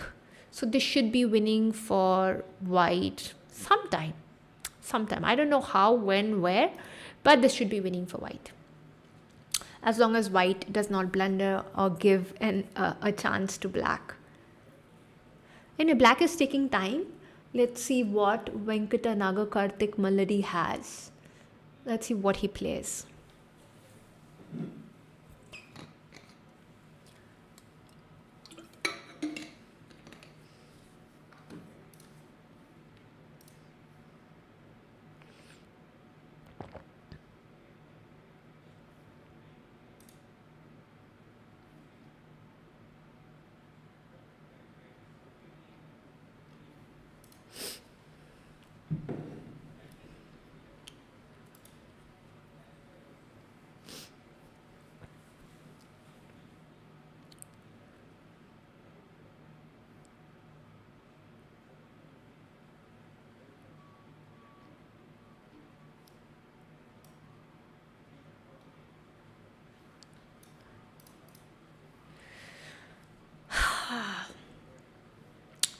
All right, I think they're still taking some time, though white should be able to win this one.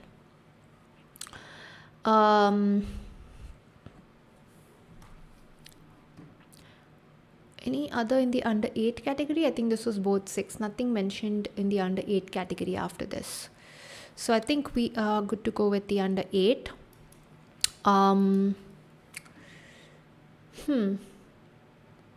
Oh, that was a nice trap.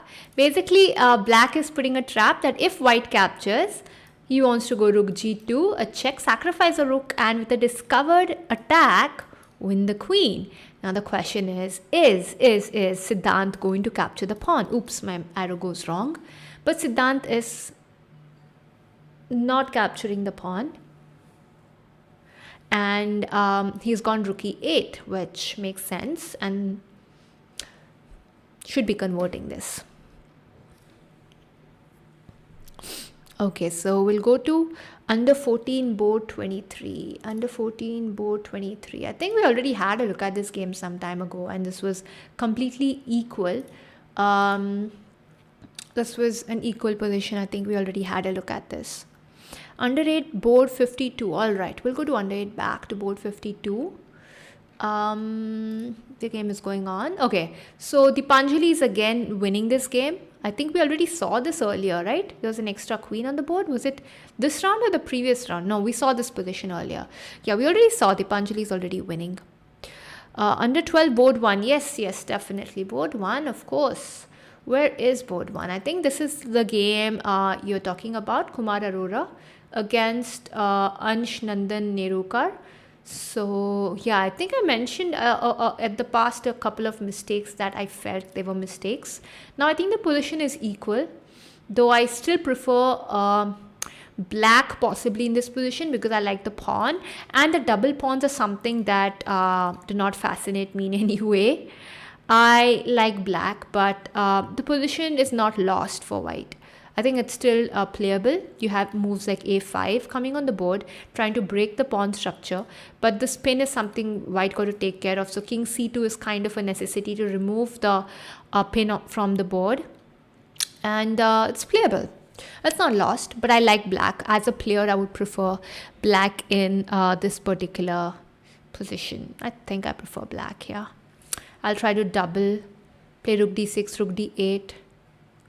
Yeah, I like black.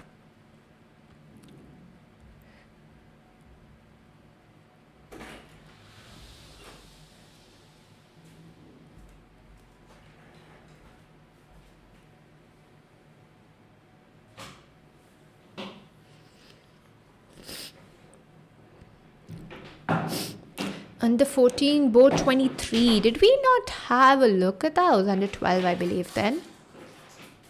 I think we had a look at Sri Lakshmi Kamat's game. Are we missing out on anything else? Under 8, I need the board number, Anupam Agarwal. I cannot have a look at the game without having the board number. I need the board number too. Ashru Tahuja says board 7 in the open category. All right, open for a change. Let's go to board 7. So, oh wait, Ayush Shirokar just won the game against Ashru Tahuja. We'll just have a look at what really happened to Ashrut's game, and let's see if we can figure out where Ashrut went wrong in the game and how did Ashrut lose this. So Ayush is playing white, knight c6, pawn into queen into. I think that's still fine. There's nothing bad happening here. I think king e8 should be one error in the game because king e8 is unnecessary because the bishop is anyway going to capture. I know I don't know what else. Maybe h6 and just force the bishop to capture, and then you can go king e7. You don't lose a move on the board. King e8 kind of loses the move, but anyway, f3, bishop e6. I think it's still fine and equal. Bishop here, there. Everything was fine. What really happened in this game is something I'm still wondering. Bishop d3, rook e8. Makes sense. f4, knight g4. Oh wait, this is where you lost a piece. All right. So maybe rook e8, f4. Is there a way you can stop e5 is the question.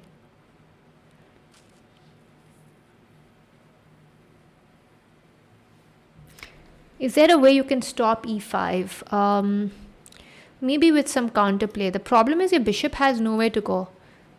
b5 seems like a move, and if e5 is played, then you can just capture. It's like if you capture, I capture, and I'm pretty happy with this position. Black does not mind this. So let's say b5 is knight c3, then you can get to c5. But I don't know if, yeah, I think this is all right. This is fine for black. Probably this could have been played, get some counterplay. I think once you play knight g4, then this bishop is kind of trapped there. But unless you have b5, but you lose it with a check, so then it's lost. You get 2 pieces for the rook would be winning for white over here.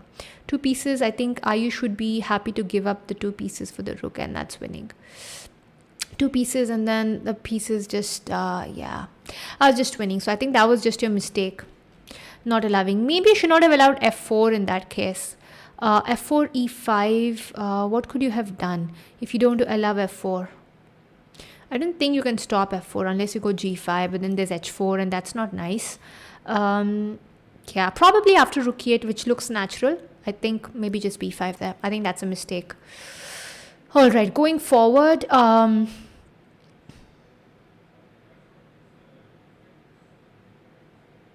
Under 8, board 2. All right, let's go to one of the top boards there. Let's go to board 2 in the under 8 category. We have a Vihan Agarwal over here playing the black pieces, and we have Jane Garvit playing the white pieces. Okay, so the position is equalish. But black has an extra pawn, so you should say that black is slightly better, but it's equalish. So black is definitely better, but there's no time on the clock. As you see, there are just 38 seconds. So we'll have to see how Vihan manages the time. I think Garvit Jain has played this game super fast, has not taken any time on the clock. So time is going to be an issue. If black can play without blundering, I think that would be great. Yeah, Sumonto, knight g4, after e5, the piece was still trapped, so it did not really help. So that was a problem. It did not really help in that position which we were looking at.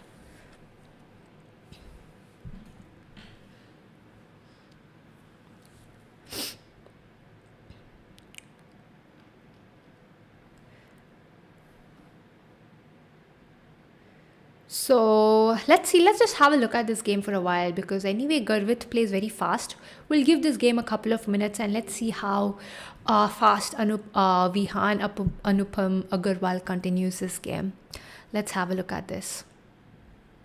Yeah, this is the under 8 category board 2 Anupam Agarwal. I've been following this now for a little while.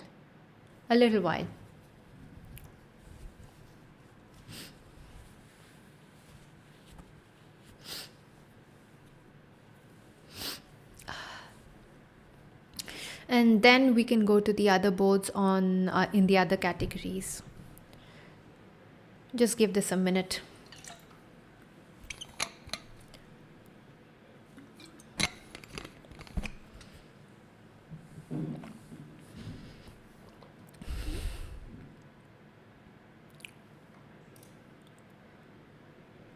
I think black has played this very nicely. Rook b4 is a nice move. Support this, attack the pawn.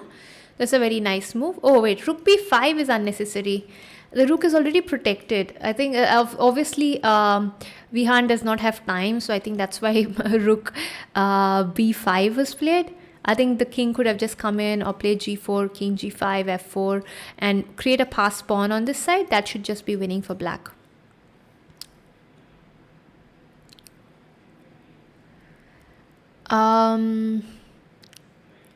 Sumonto Ghosh, this should be winning for black. This is winning for black. This is not a draw. This is definitely winning because black has 2 extra pawns which can be pushed anytime. Right now, black can just try pushing the pawn here. Along taking with the king, of course. Take the king along with the pawn. And this is winning for black. Let's see what has been played though. Still winning. I don't know. Black is just a bit nervous, I think. So, okay, finally push the pawn. Still winning for black. Rook g1, rook g6 is forced to mate. Rook g1, there's also f4, which is interesting. You get the king into the game. That's also winning. f4 is played in the game. Nice, smart move. This should be winning. It's just a time that, you know, black could be worried about. But otherwise, this is winning.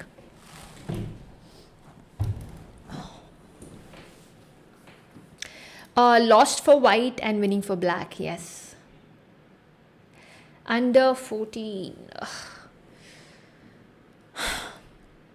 Under 12 board 35. Let's go to under 12 board 35. The game is still going on. Size game is going on. Oh wow, I think black should be winning this. Once g2 falls, the game is over because there's a bishop on the board. This will lead to a checkmate. There's just rook g2, king h1, rook h2, king g1 and rook g2, which will be a checkmate. So black is threatening an immediate checkmate, and to get out of it, is there a way to get out of it? No idea. White may have to sacrifice material, but I honestly do not find a way to get out of the mate situation. You try to run, but there should still be a checkmate on the board somewhere, somehow.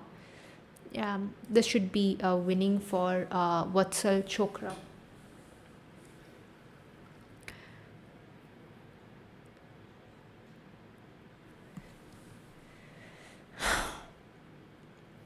This should be winning.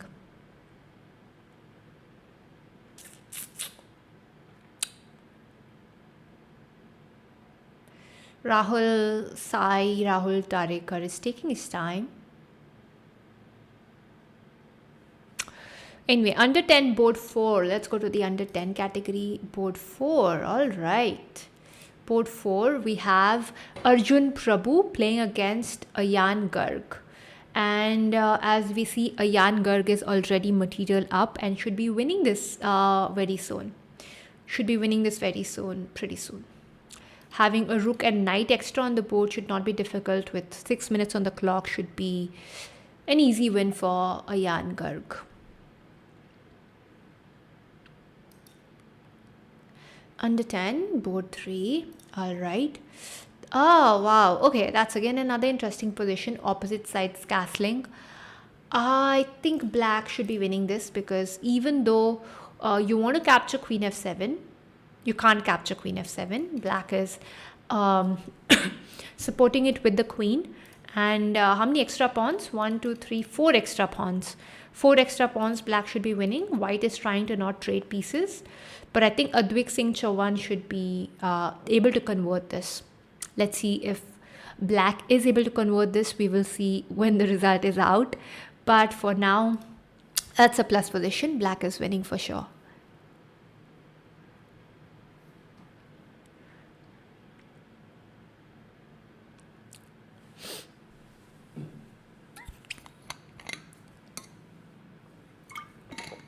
Before we go forward, guys, can we make it a 60 likes? I think we have just 59.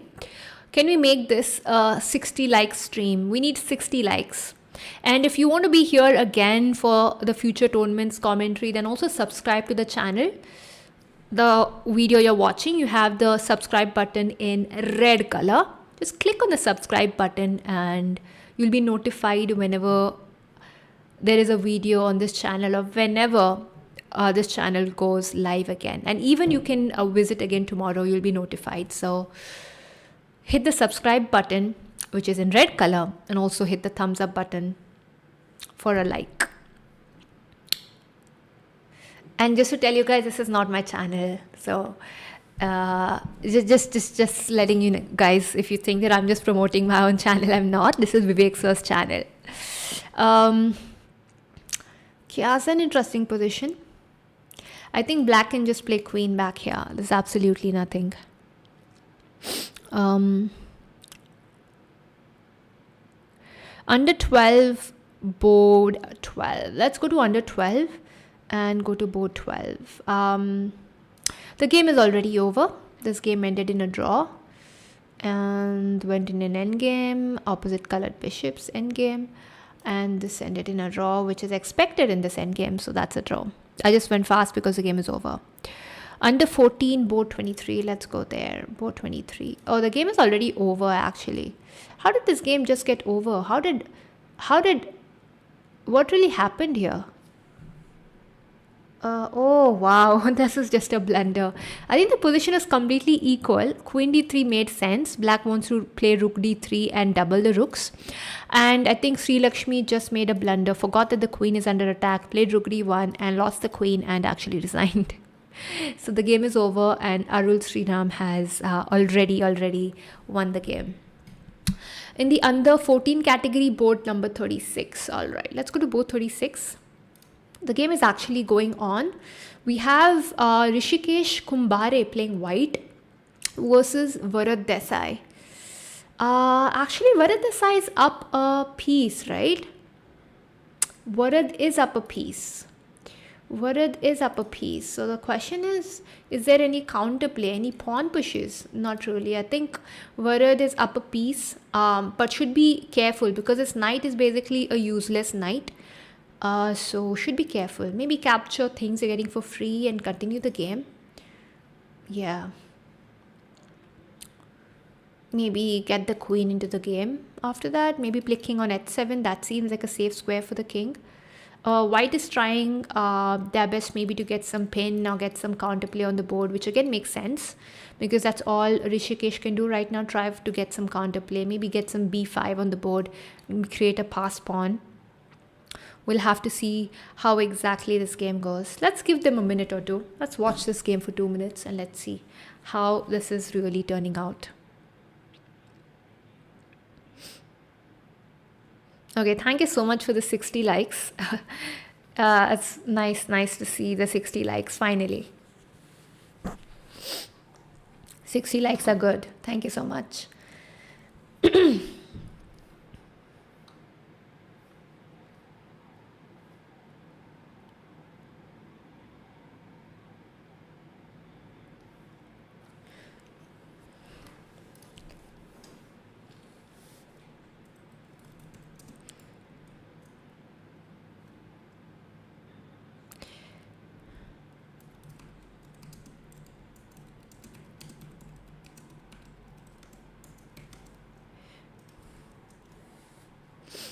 Can you see under 12 board 1? Yeah, I think we were checking on board 1. This is board 1 in the under 12 category, right? I remember seeing this game. And I did mention, I don't remember the position before this though. I completely forgot. Oh yeah. I said I like black's position because of the pawn structure. I remember. But the position was equal. I mentioned that it was equalish. I mean, what is really going to happen? Yeah, I think now I would prefer black again because this is a bad bishop against a good knight. So a bad bishop against a good knight because a knight can actually go to any square it wishes. For example, knight e7, knight e5. But this bishop is blocked by its own pawns. As you see, all the pawns on white color, it will always be blocked. So this is a good knight against a bad bishop situation. Also, all the pawns are on dark squares, which is a smart thing black has done because the white bishop is on a white square. And this is how this happened. All right. But let's see. This is still drawish, I think, now. I really thought black had a chance actually some time back. But I don't really know. I thought black had a chance. But I don't know now.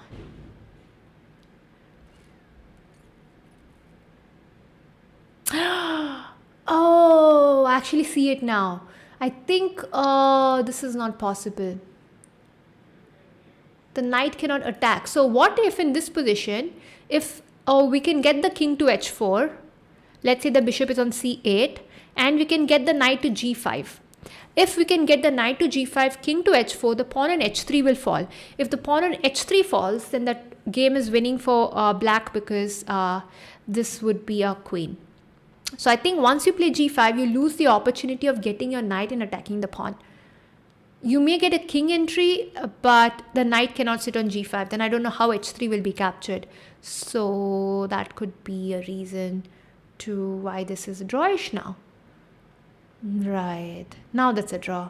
I don't know if they've agreed to a draw. Not yet. But I think g5, the knight should have gone and sat on g5 once the king enters. That probably would have given more winning chances. Or any winning chances in that case. Knight h7, knight g5, king f6, king g5, king h4. That should have been winning.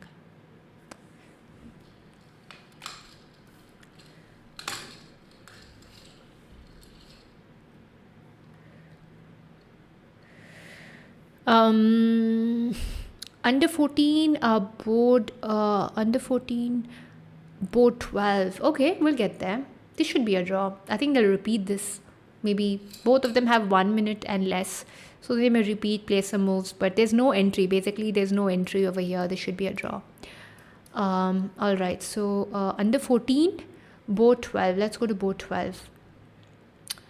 Okay, so we have Ajwit Ray against Viba Navarre. This pawn is queening. So this is definitely winning for white. White can just capture if white wants or just push the pawns. Or Ashmita should be winning this. Let's just say Ashmita pushes, the king moves, you just sacrifice the queen for the pawn and just make other two queens. And of course capture the pawns if you wish to, or this is not necessary.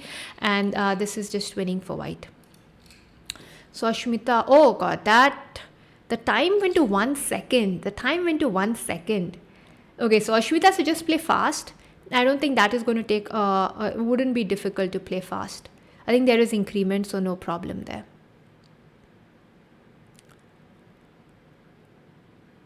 Just sacrifice the pawn, queen for that, and queen the pawn, and that's winning.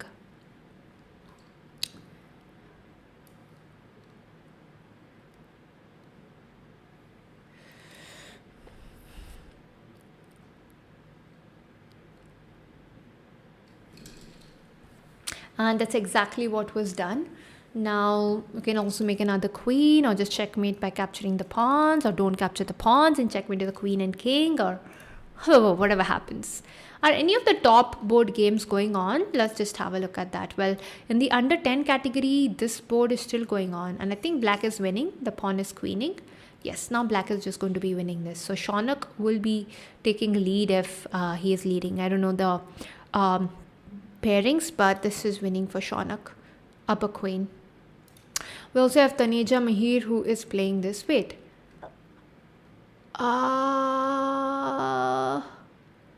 Alright, the game is still going on. I think black has defended this well.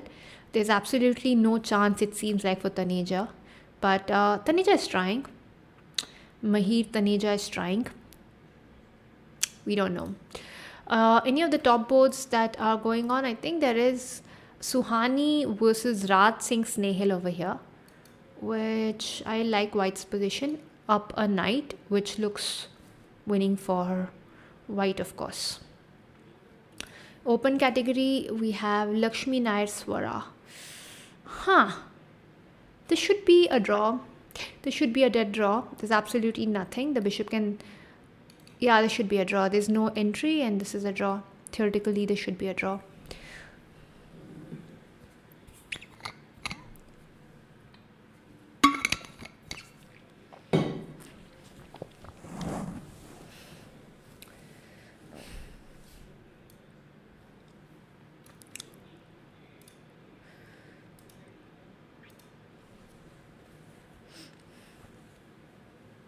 As long as black defends properly, this will be a draw.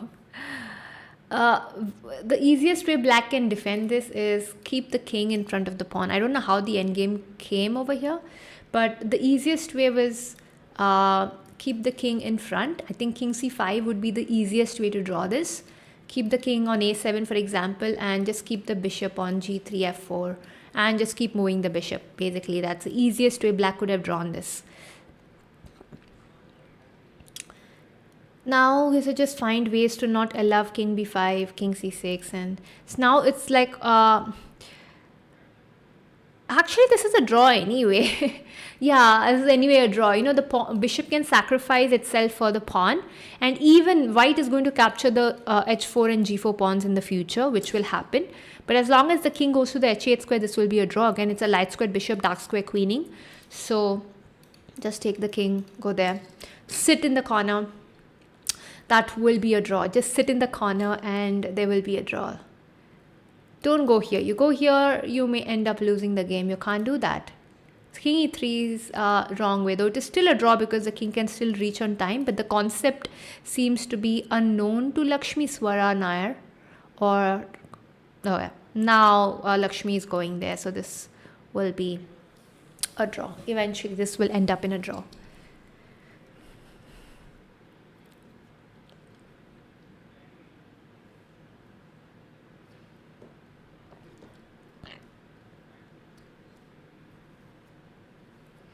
We'll just follow this for a while. We don't have too many games that are going on, so.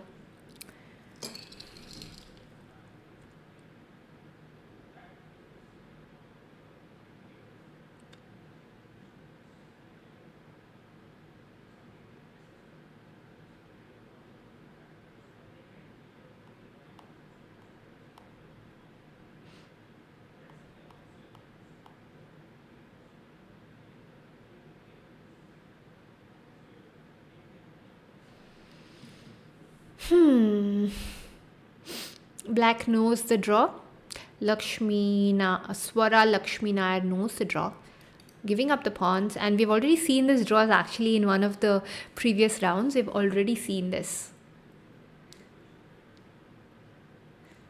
And to those who have completed their rounds and who have left, thank you so much for being here. I know our most of you will have left because the games are already over. So I hope you had fun.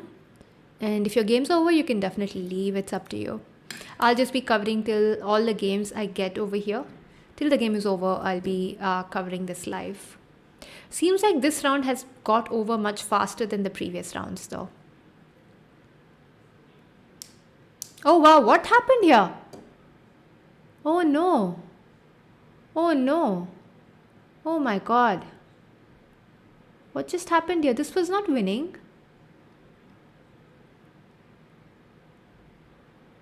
Oh god, King G6 was a blunder. I didn't realize this. We were over here when I said it's a draw. You cannot allow King E6. Oh my god. No. Now white is winning. Now white found a very nice way to win the pawns by forcing G4 basically. Wow. Okay, that's a beautiful way Dion Sequeira is actually continuing this game beautifully. Now this is a win. If it's not an H pawn, this is a win. I think what black should have done in this position, let's see. Black should not allow King E6 and shoulder the king. He allowed white to shoulder the king. So probably King E7 and then King F5, then I go here. So basically you capture, I play King G7. Then once the G5 pawn is captured, then it's basically a draw. Let's say Bishop F3 is played. Then again King E7. I don't think, now maybe King F8. Yeah. That's the point of it. You don't get shouldered, but you try to shoulder the white king. I think that's the mistake. That was very interesting position though. Very interesting position. This I think King G6 should be a blunder. But how, because I thought Bishop F5 here. Okay, then Bishop F5 is not played. King H6 is a blunder. Of course, King H6 is a blunder. Come on, take the opposition. This has to be played. King H6 is a blunder here. You go to protect the pawns and you're lost. Oh wow. All right. This will be a win for white. And we have a win on the board already. All right. So I think we have all the games are complete in the open category. We have one game going on here, which is pretty interesting. Sneha Haldar versus Sharvil Chori duel. We have one game, and in the other categories I think all games are over. Yes, all games are over. So we have one game going on, and this should also be a draw. This should be a draw. Rook into h4, and this should end in a draw, but we'll just follow the game. They anyway playing on seconds unless somebody times out or blunders a piece or something, or a mouse slip. I don't see a positive result for any, not positive, let's say a winning result for any of the players over here. This should be winning for, a draw. This cannot be winning. Rook b7 is a good try. Oh my god. Did they just lose on time? They lost on time, I believe. There's no way black is losing this game other than if black lost on time. I don't know. Black possibly lost on time. Possibly, because this is a dead draw position. Absolutely nothing white has, and white has won this. So I have no idea how this happened. Probably white won on time. And all the games are actually over. So thank you so much, guys, who have stayed in here till the end. Thank you so much. At least I see amongst all the results I'm having, all the games are over today. And thank you so much for being here. Before I go, I can give in a couple of minutes. If you have any questions or anything, then you can please, you can ask in any questions you have before we make a move and actually leave in. So I'll just give in a couple of minutes before we leave. If you have anything to ask me or anything, tomorrow we shall begin again at 3:30. For the next round. I think 3:30. Please check the brochure. Don't trust my words. I think it is at 3:30 tomorrow. So we shall be back here tomorrow at 3:30.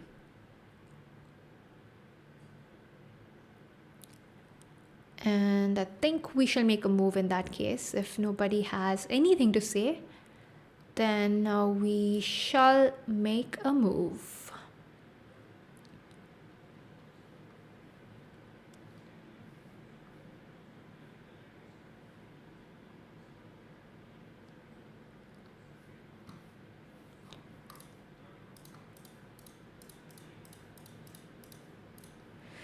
All right. Can we see under 12 board 1? I think we already covered that game. Nonu Arula. I think we already covered that game, and I think I've already covered that game, and I said it would be a draw. There was a dead draw over here. Already told you G5 was a mistake according to me.